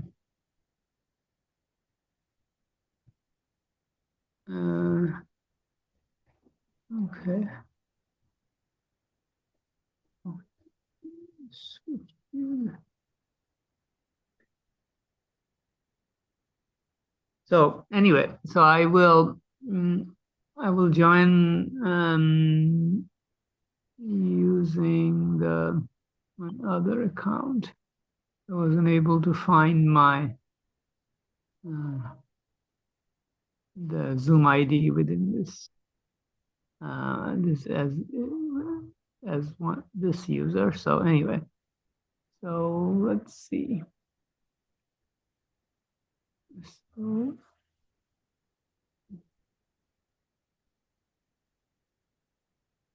okay, no, you can't see my screen yet. Sorry. Do you want me to stop sharing? Oh, I think I can override that. So let's see. Replace current share. Yes, I can. Okay. Okay, do you see my screen? It's coming in. Yes, I believe so. Yes. Okay, great. Okay, so that's what I did. Okay, so so here I will show the interaction between our soul and solar physicality, not solar physicality, but the field of the planet Earth. So let's draw these spirals. So, and then we draw another spiral, but this time we will change the color of it. So let's see. Let's make it blue. So if we look at the interaction of these two elements,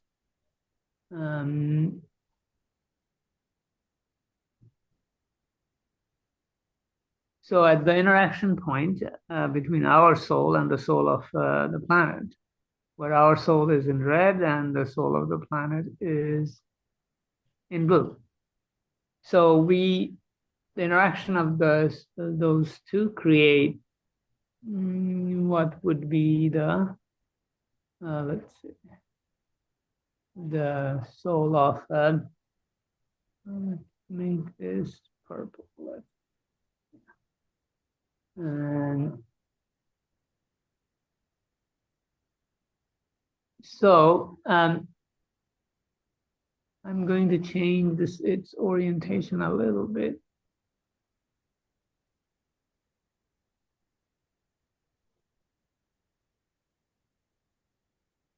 So think of it as as a manifestation of the interaction of the two. Now let's make it a different color. The way I want to do it is, because I'm illustrating, let's say, something of the nature of brown. So let's see, it's a middle brown color. So let's say it's the interaction of these two souls. We have a soul of man, soul of physicality, which has which represents which would, at this point, this soul is interacting with the soul of the planet, and at this point of interaction, we created a soul of physicality, which creates a skin color of, let's say, medium variety. Let's say where I am, for example. Now, the same soul, if it were to appear, if the interaction point was slightly different. So if, let's say, if we, okay.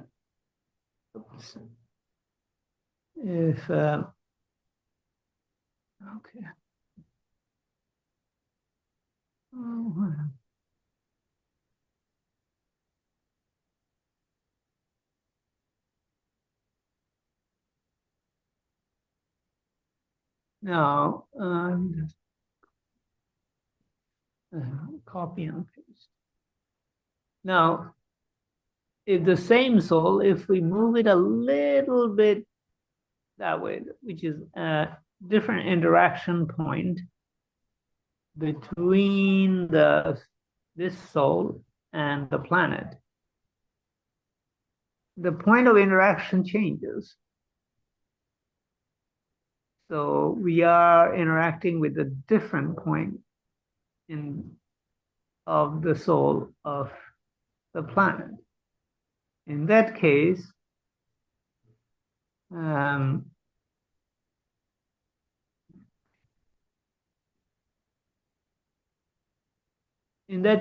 this particular field, we created another interaction which is slightly different because of the slight change in position. And let's say this is Africa. So the skin gets darker. I'm making it darker. If, once again, if we are to change this position somewhere else, then a third position, then we can have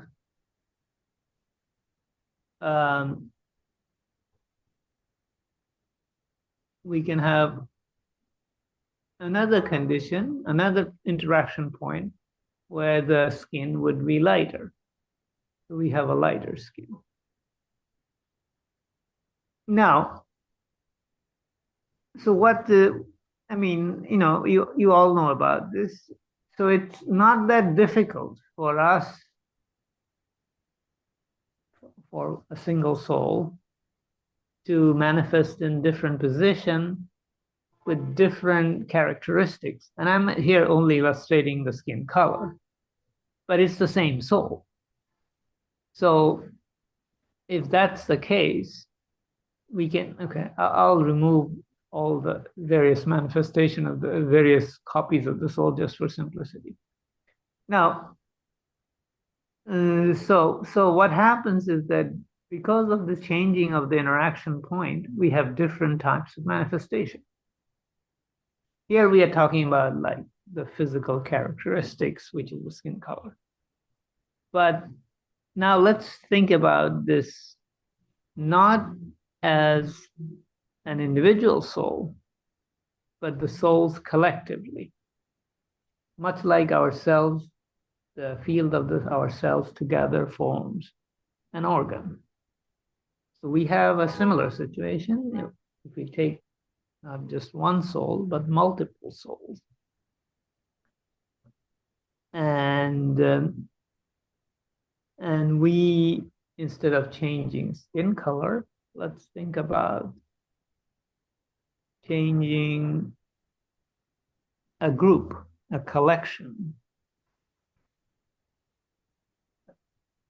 You can think of it as a region on a planet, so that we can change the attribute of this collective entity, which we call a certain society, nation, or certain group of human being, human society. And we can think in terms of a planetary level as well. So it has a certain color at this point. So collectively, let's say that red is no longer just one soul, but a collection of souls. Collectively, maybe even one soul is sufficient for this purpose, if it's capable enough. But is it possible with a limited number of people to change the attribute of a collection of individuals, a group of people, a certain community.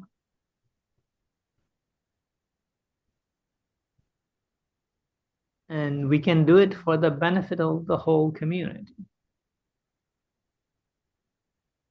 And not every soul in the community may be as capable as, let's say, you that are trying to make the change.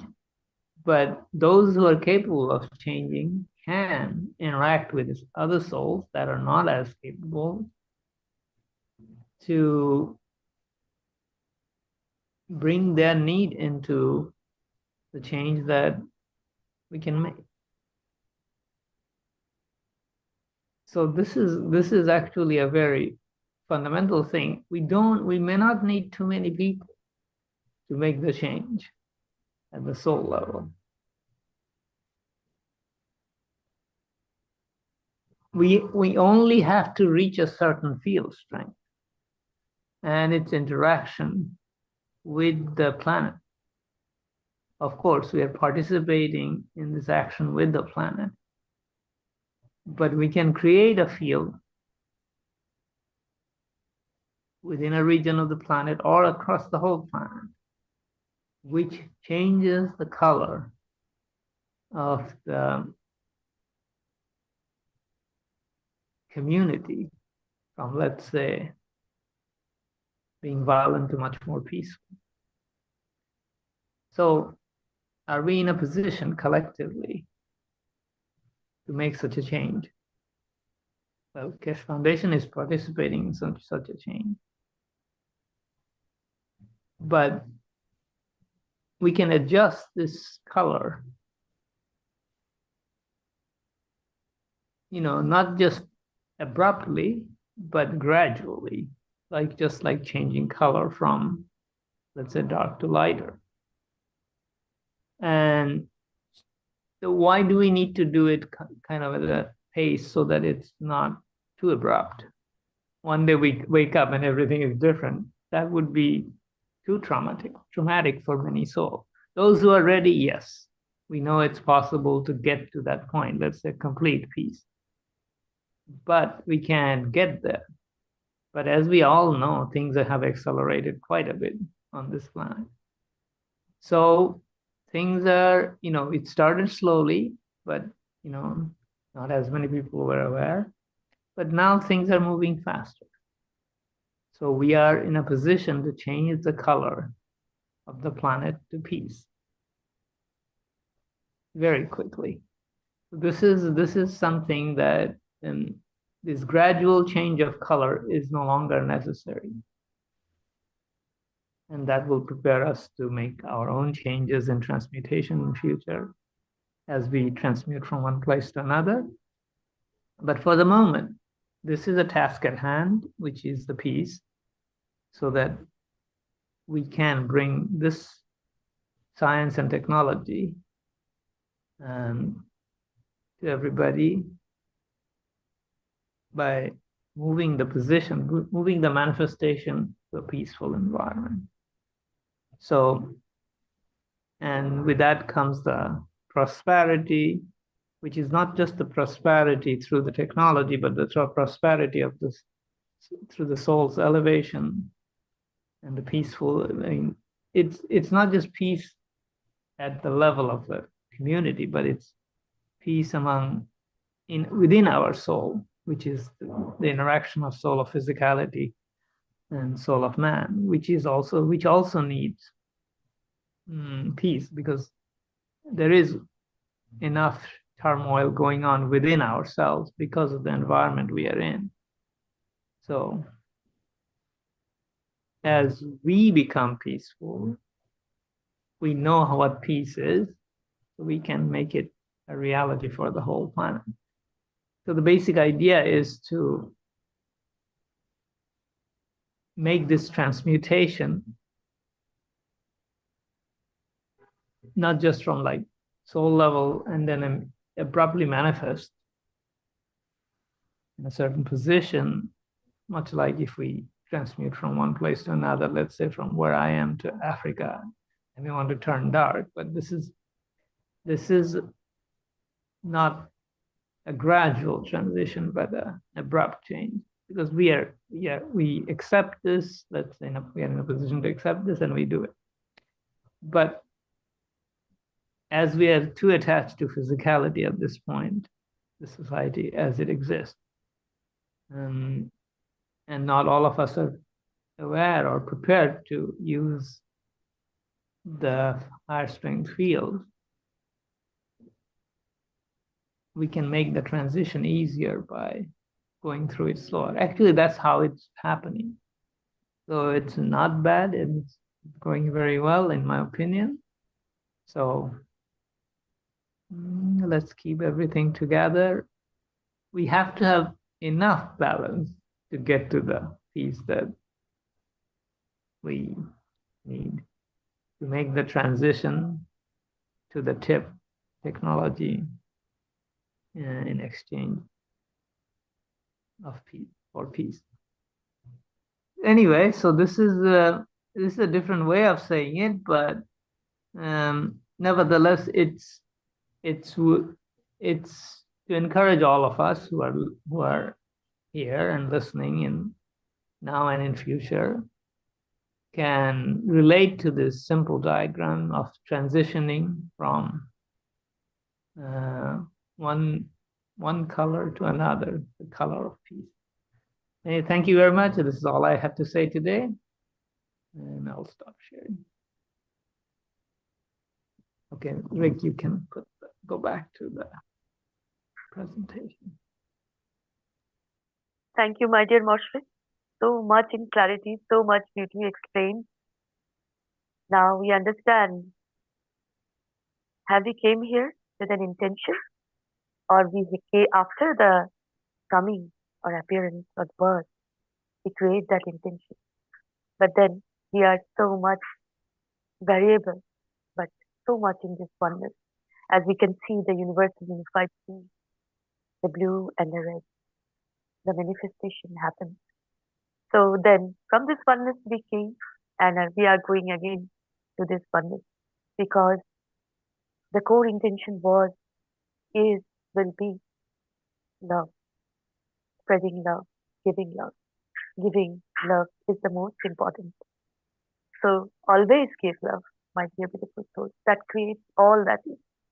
Thank you. Thank you so much. Now we can move to the next presentation, my dear.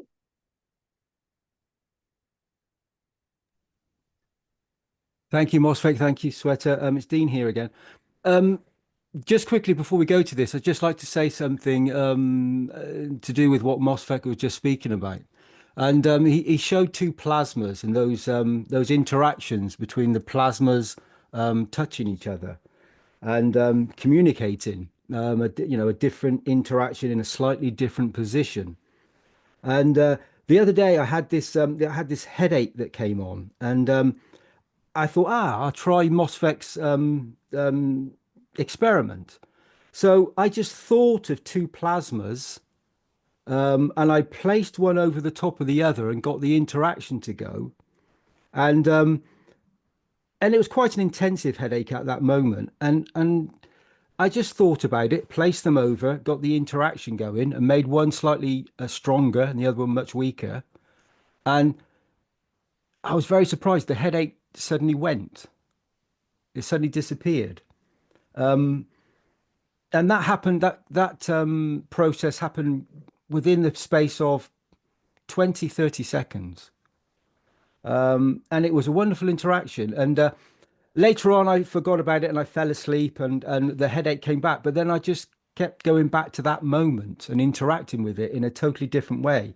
So as we see the interaction of those fields, whether it's the interaction in our thoughts within our physical body, or whether it's within a nation, from micro to macro, and using the presence of the technology and the knowledge being shared, and when you understand that it's unlimited, that opens up a whole new dimension of possibilities for each and every one of us.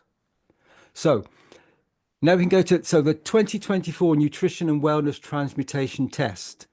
And this is part of the same process. And I think many of the knowledge seekers are experiencing this, are having extraordinary results at the moment. So they're 2 to 4 hour sessions. And the next one, Rick is saying, is on December the 20th. Is this correct this time, Rick, on the 2024? Yes, that's right. Yeah, thank you, Rick. So, because I got that wrong. So, and I know, I mean, I went in one, not the last session. I couldn't be present in the last session, but the one before that. And I had some very incredible experiences. And I know many knowledge seekers are experiencing truly wonderful conditions in their emotional and physical sense of being present and being able to transmute very many different interaction of fields within their physicality, the emotion of man, the soul of man, and what they experience in this reality, this field strength that we carry within the sphere of being present within on the planet Earth in a physical form.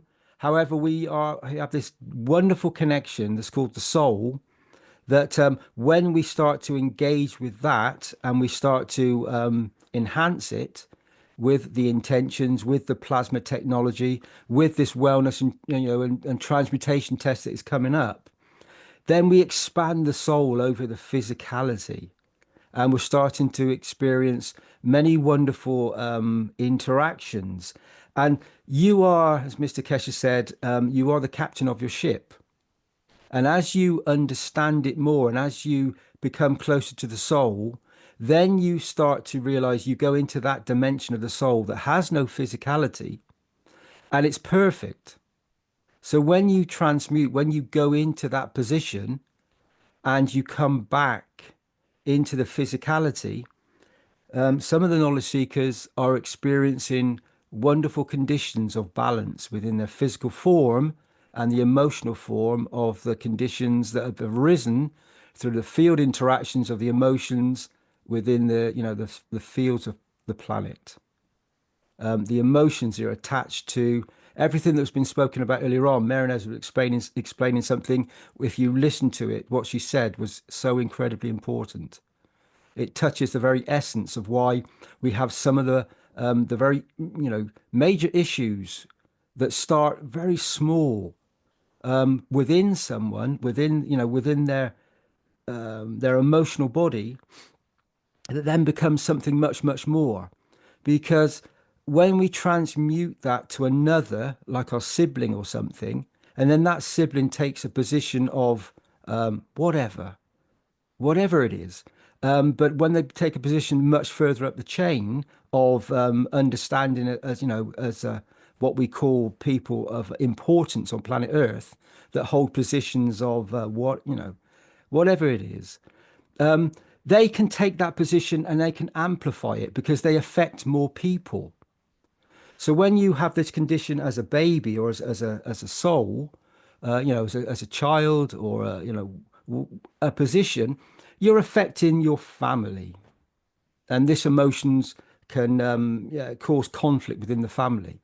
But you extend this out and up, and it becomes a conflict of a community or a nation, all because of an interaction that happened in the seed, in the first instance, because one soul was slightly out of balance and has been a disruption in the fields of their emotions that has caused a condition. And then they pass this condition on, field interactions. And it creates, a chain reaction of conditions that were never intended, but it was as part of the process. And so this technology, this 2024 nutrition, so we're going to start to receive, Mr. Keshe said, the energies of of whatever it is. Bring your own food along. I mean, I think he said don't bring a big piece of meat or something, but bring something that is meaningful to you. And I know he's going to start to give you the energy transfer of that substance, that matter state piece of food, and you're going to receive the energy of it, or the emotion transfer of the energy of it. So when we consume food, we receive, Mr. Keshe said many times, 20% of the energy we receive through the food, and that is all we receive from it, is 20% of the total energy that we need to sustain ourselves on planet Earth. 80% of the energy transfer comes from the environment all around us, through the universal condition, through the atmosphere. We're receiving energy transferred into our physical form through the interaction of fields. So when we understand that, we start to interact with the food substance in a different way. We start to understand things in a different way. And then we start to realize that sometimes we can indulge in something because we have an emotion where we love the consumption of something. It gives us great emotional satisfaction. When you start touching the soul, you can bring this back into balance if you wish. Maybe you don't. But you have a choice. And this interaction that many knowledge seekers are experiencing now in these moments are bringing this new understanding, this enhanced ability to not have to always interact in the physical matter state form. Even though we're doing this in the sessions, we're doing it through a communication system, which is zero-time communication, which is many people are sat in their rooms privately. They have headphones on, and they're receiving the energy transfer directly to them in a communication over a phone line, which is an interaction, if you think about it, that has, I speak to, well, I'm speaking to you now, I speak to Rick or whomever through this digital channel. We're all present here right in this moment, experiencing it. You're experiencing my words, and we all are present with each other, and so we're connected. So if you imagine that through the understanding of receiving the energy of it, even through through the form of what we eat, the same energy transfer, it's the emotion that feeds us. And so when we start to balance the emotional emotions of eating or anything, everything can be an addiction. Everything can be something that keeps us in a position that maybe that interaction, if we don't receive it, causes another plasma interaction.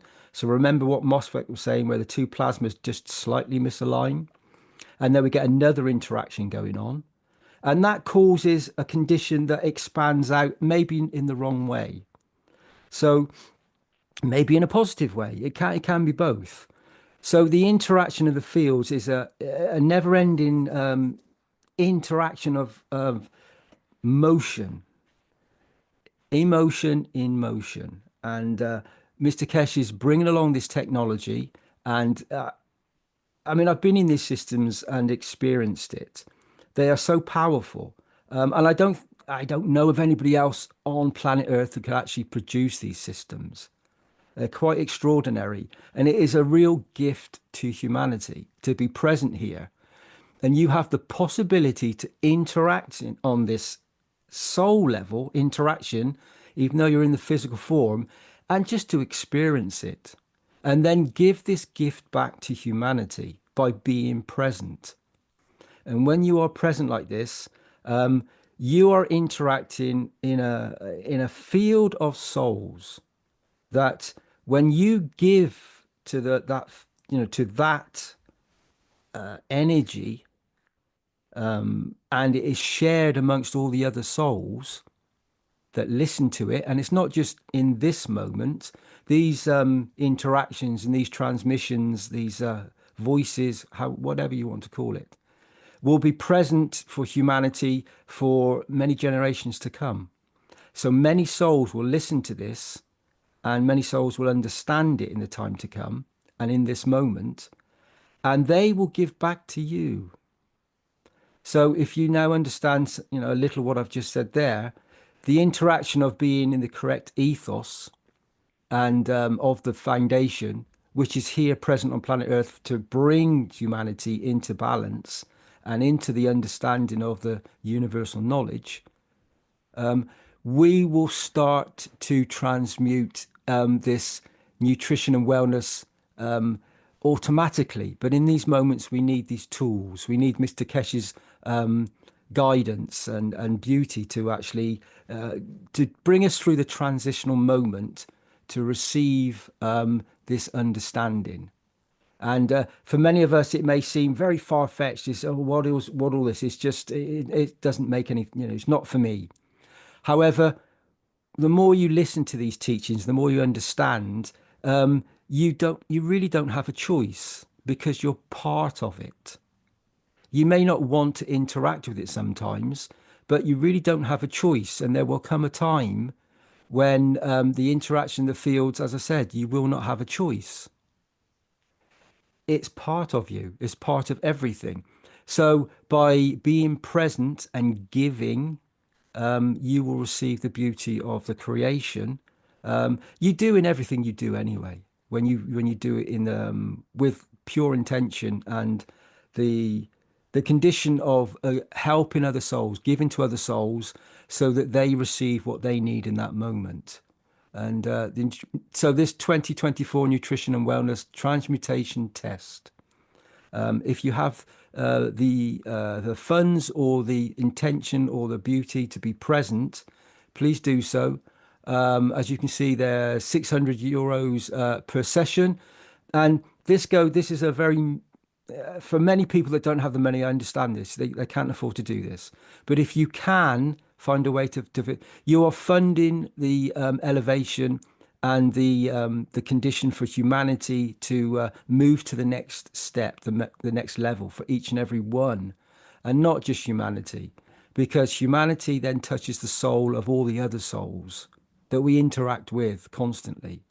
So you are elevating many, many, many souls, and you can be present. And this gift is then shared as the knowledge equally amongst the souls. And this is if I have enough energy to give to you, for you to receive, because I have already received this and I have the ability to give it to you, then I give it unconditionally.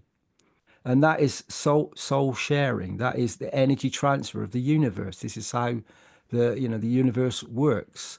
It creates a condition where it's not wasteful. It doesn't create something many times for it to be used multiple times all around. It will create one plasma of itself, and then this gets shared. Being present with the foundation. The foundation always share things amongst the knowledge seekers, and then it gets shared again instead of recreating it again and creating another condition of taking. It's shared, so it's a condition of giving, and that's a totally different thing. And so please be present if you can be present with this condition of the nutrition and wellness transmutation test. I know many knowledge seekers have been present, and they are experiencing, as I said earlier, quite incredible transmutational conditions. Their stories have been shared. Some of them, I know, some do not wish, and they don't. It's a private thing. However, it's a gift for others to receive, to understand what's actually taking position, what's going on planet Earth in this moment. And it is a general and a gentle understanding of awakening to a universal condition that will bring balance and peace within. And this is something that I've realized myself recently, that I'm always wishing for others to, make it available for others to become peaceful. And then I suddenly start to realize that it's myself.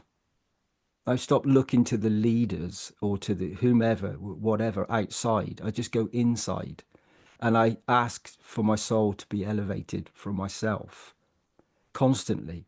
And this then creates a condition, because if we're all one, we're all connected to each other, when I bring that piece to me, it brings the condition of the ethos of the foundation. Thank you, Rick. Thank you all for listening. Thank you. Thank you, Dean.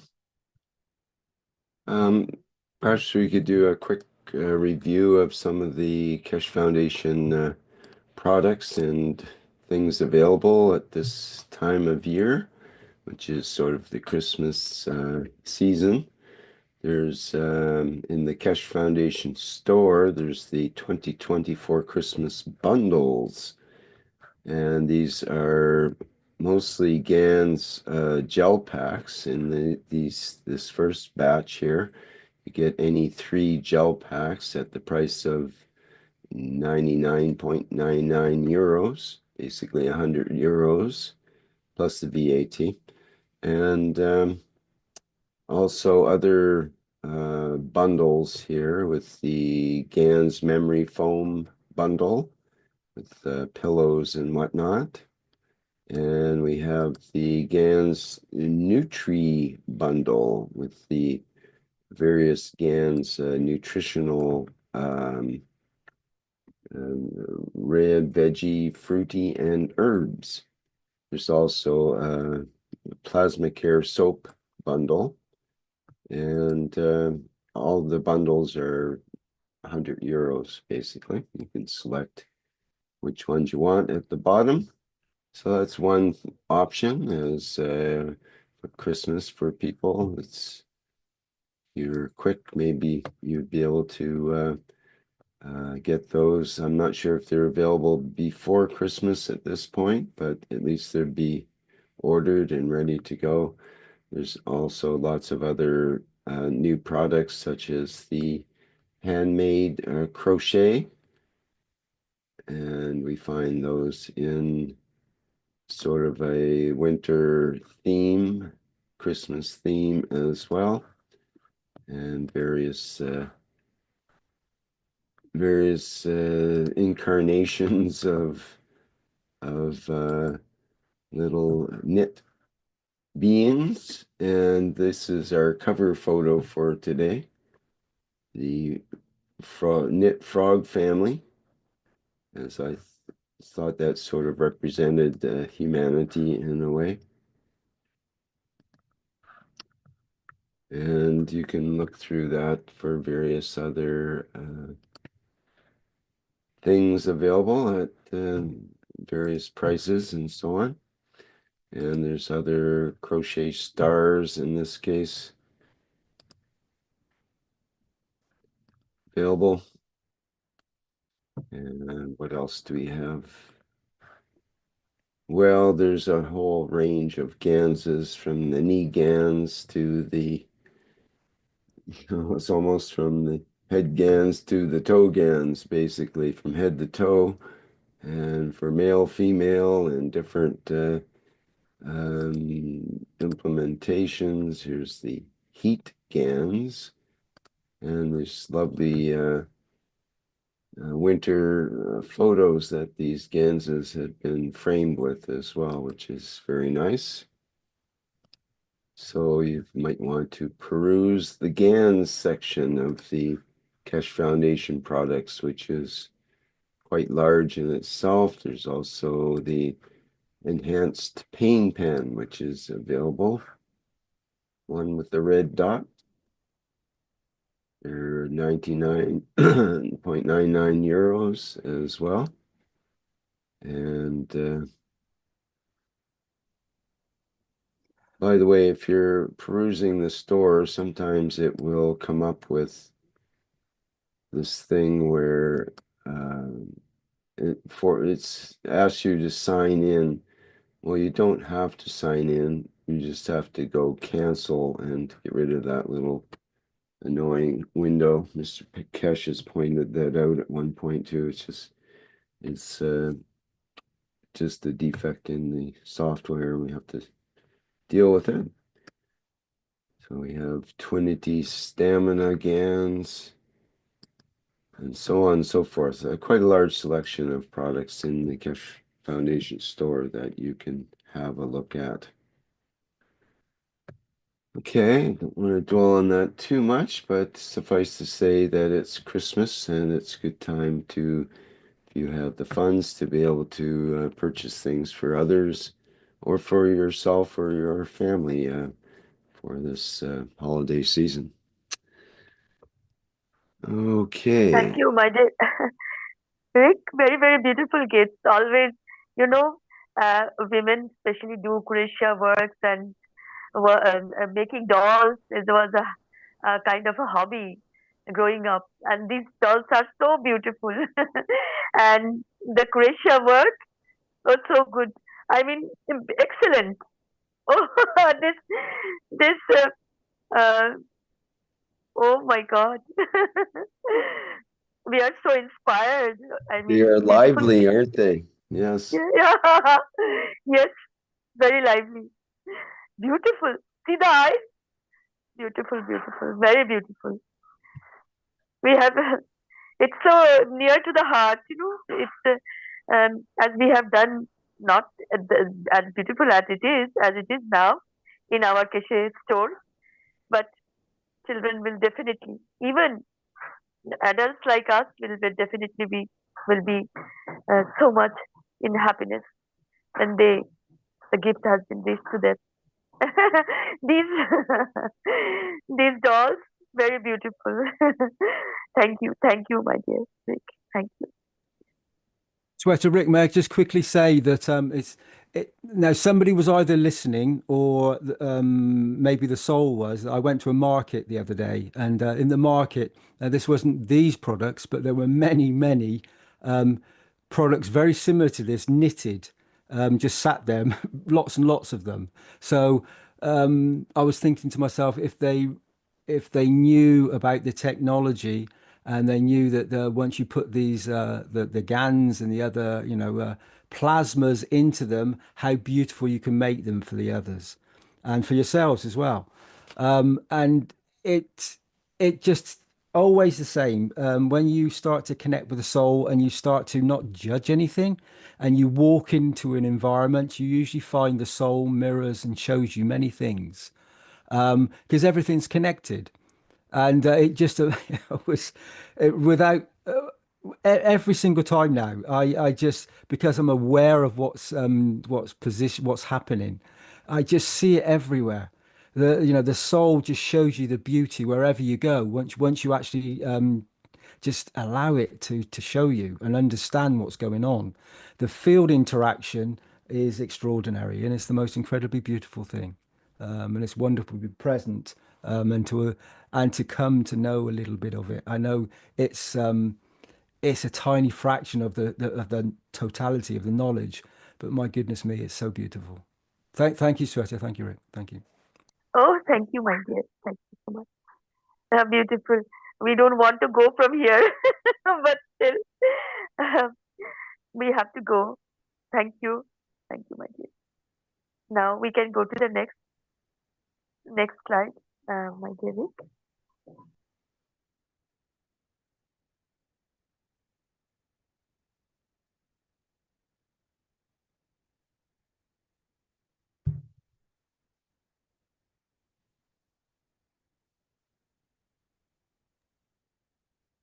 Here we are.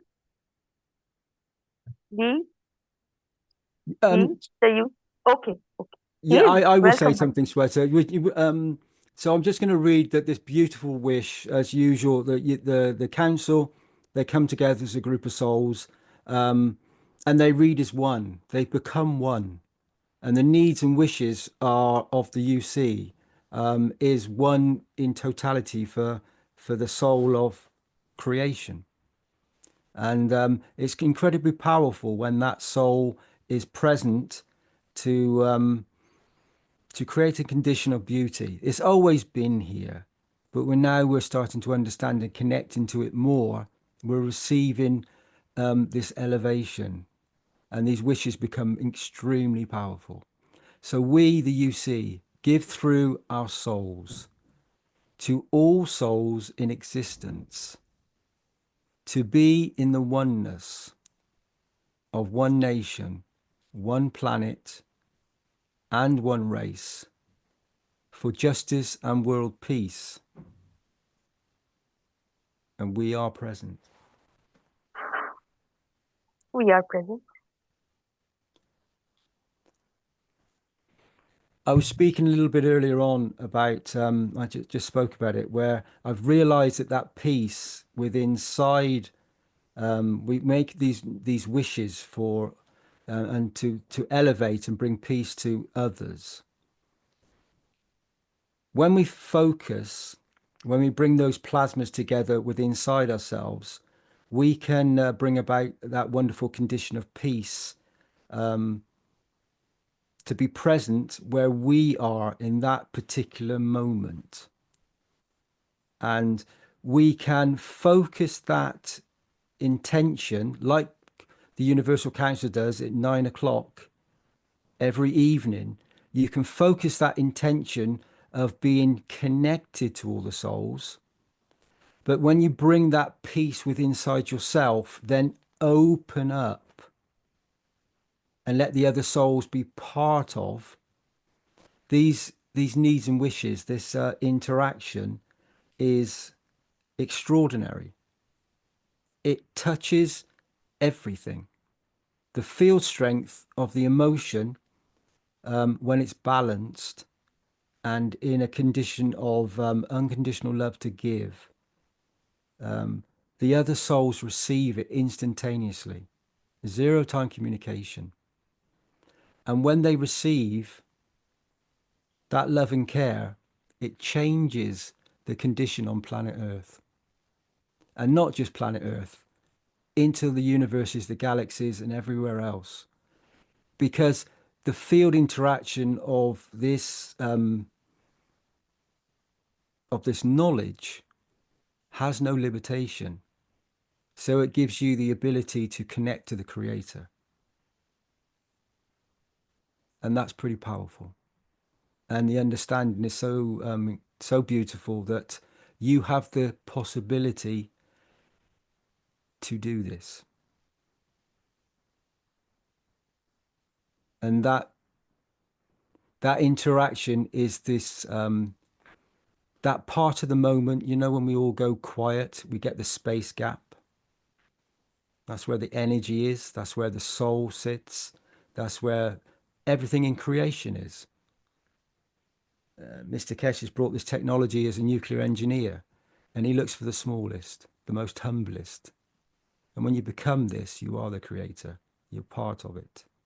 And then you can create peace within yourself, which is peace throughout the whole of totality. So we thank you for being present in this moment. Thank you, Sweta. Oh, thank you, my dear Dean. Yes, again, I welcome beautiful souls, Swagatam, to share, to ask questions. We are all learning together, dear beautiful souls. So please do share. I have seen there is a question from Duncan Omelo and anonymous. Yeah. Yes, I wanted to bring that up. The latest sort of update on Dankin, who is a new knowledge seeker, and he's made a journey. He made his intention known in the Knowledge Seekers Workshop, maybe 4 workshops ago. And Mr. Keshe addressed him and advised him to get a hold of Dr. Gatwa in Kenya, which is where Dankin lives, but it was like 400 kilometers away. So Dankin made the journey to visit with Dr. Gatwa. Let me share a couple of pictures here that's part of his story before we get into his Q&A here. This is Dankin when he made it to Gatwa's area and started learning about how to make the GANS water and other technologies of the plasma technology. And we have a picture here of Dankin, who's very happy after creating his GANs making kit here, after making the nanomaterials and creating or getting hold of the right materials and whatnot, which is quite a process in Africa. And he's reached out to ask for support, and I've posted about that, and people have come forward to help support him financially with getting materials and help with the expenses for his trip and whatnot. And I thank everyone that's contributed for that. That's been very, very, very helpful. A small amount of money can go a long way in Africa, especially with Duncan, who comes from one of the poorer areas, I understand, of Africa, who have some quite poor areas, and they need support, basically. And here's a picture of Duncan with Dr. Gatwa. Hope you're okay with that picture, Dr. Gatwa. I think he is, because he's supporting Duncan, who's enthusiastic about learning about the plasma technology and applying it. And we see the application with his, well, let me just show another picture here first. Is the latest with Duncan is that he's asked for more donations so he can expand his small living arrangement with his wife and a new child that's just come a couple of months ago. And he needs to expand his living arrangement in order to create a secure place to work with his GANs production. So this is his dream. And we see here that he's accumulating the materials for this new construction. He had to get a permit and so on as well. And we wish him well in this new endeavor. And my wish and hope is that he works with the GANs technology and learns more. He's going to work with Dr. Gatwa by online, and hopefully have a group that will get together every so often with Dr. Gatwa online and work with the learning more about the technologies. Now, Duncan writes in our Q&A that the plasma water, what had happened is he actually sent me some pictures. I don't want to show them here, but of his wife who had to go to the hospital with malaria, and they treated her there. And then Dr. Gatwa said to give her plasma water. And he says the plasma water helped my wife who had malaria. And he gave 2 other people who have had malaria. After drinking the plasma water, they are doing well, no malaria. So he had a question about his people. Can I give them plasma water before they catch malaria? And I think that he says, I think to give them plasma water will protect them. And he says, when I'm with Dr. Gatwa, I see Dr. Gatwa carries plasma water for like 20 liters. Well, I think, Duncan, you've answered your own question, and that seems like a really good idea. I know that people do drink the plasma water regularly, and that's helpful for them. We can't make specific recommendations due to regulations online with YouTube and certain restrictions and so on, but suffice to say that people have done testimonials about the plasma water and have responded positively to that in general. And he goes on to say, when people see Dr. Gatwa, they run with cups And then Dr. Gatwa gives them the plasma water. And he goes on to say, when my family was coughing, I gave them plasma water. And after I gave them that, they are okay. So thank you, Dankin, for your testimonials here. And I see he was here and up in our workshop, but it seems to have left at this point shortly before I did this presentation, I think. So thank you, Dankin, for the work that you're doing, and we support you.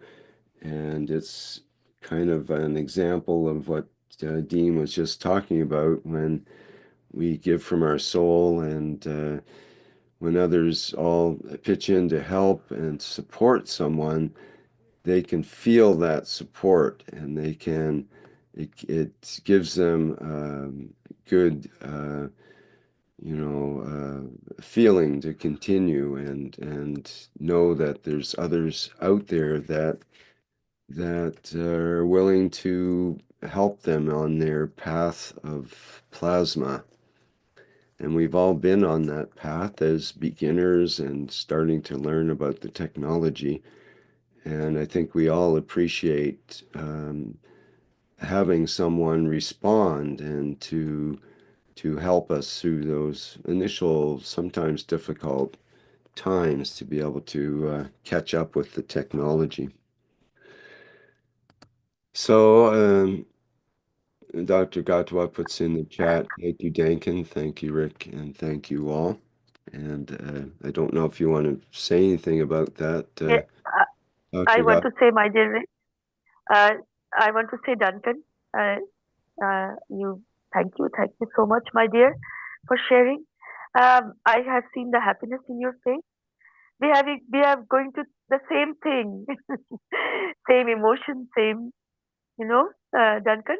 But I wish from my heart, core of my heart, all your dreams come true, my dear, always. And with your new child, be happy, my dear. Blessings, blessings, thousands of blessings to you. Thank you so much. Thank you.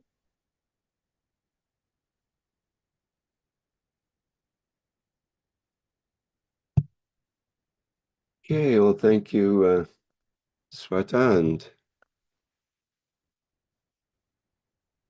Now God, we can. he has nothing Yes. to add. Dankin's testimonial suffices. Yeah. So I think that was adequate on that. So thank you, everyone, for listening to that. Do we have any other needs and wishes? Be the next question. I don't see anything in particular on YouTube or in our Q&A other than Dankin's, and the chat seems to be fairly quiet as well. So we seem to have cleared our needs and wishes for today. Yes, yes. Thank you, my dear. Now we can go to the next presentation.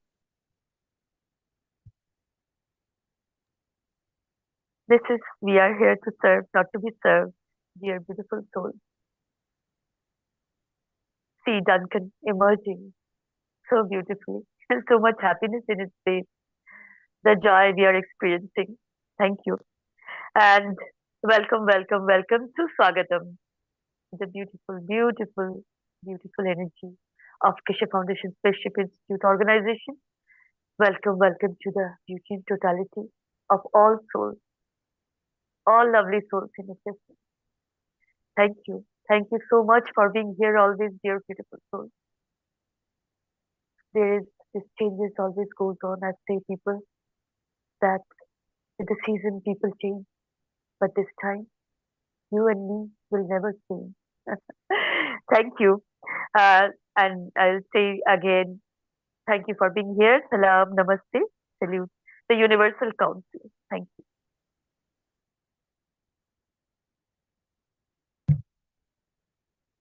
Very good. Thank you, Sweta, for all the work that you do there.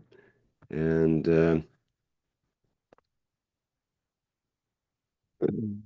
get my presentation back here, the screen. There we go.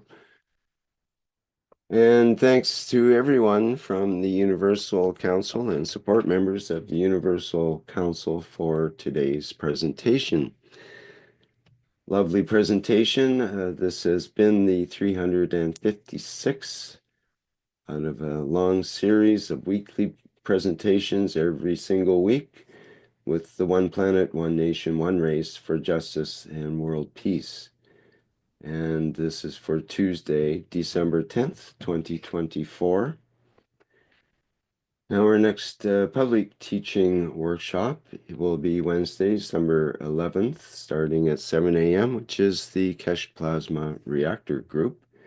And that's for young members of our learning about the plasma technology, or old timers, or if you're a newbie to the plasma technology, that is, that's fine to come into that workshop and ask questions, and maybe you have some devices you'd like to show or something else associated with the plasma technology.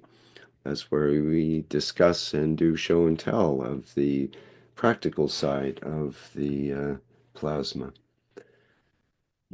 And again, that's 7 a.m. Central European time, which is the same as, that's on Wednesday, which is the same as 10 p.m.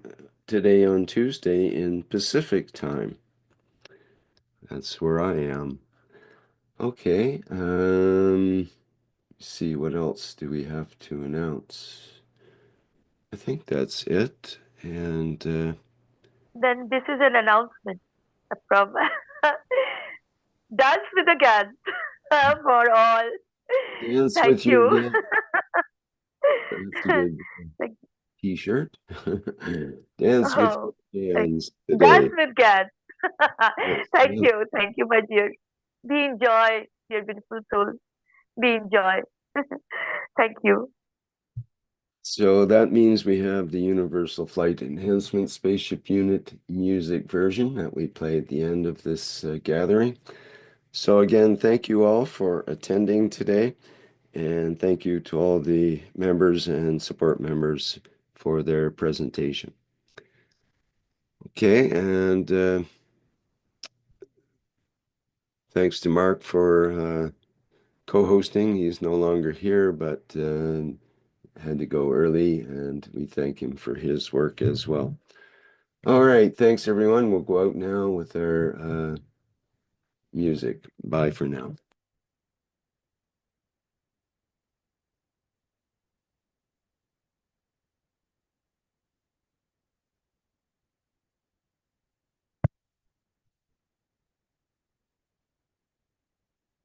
Bear with me a second here. We have a music thing where it doesn't want to start playing.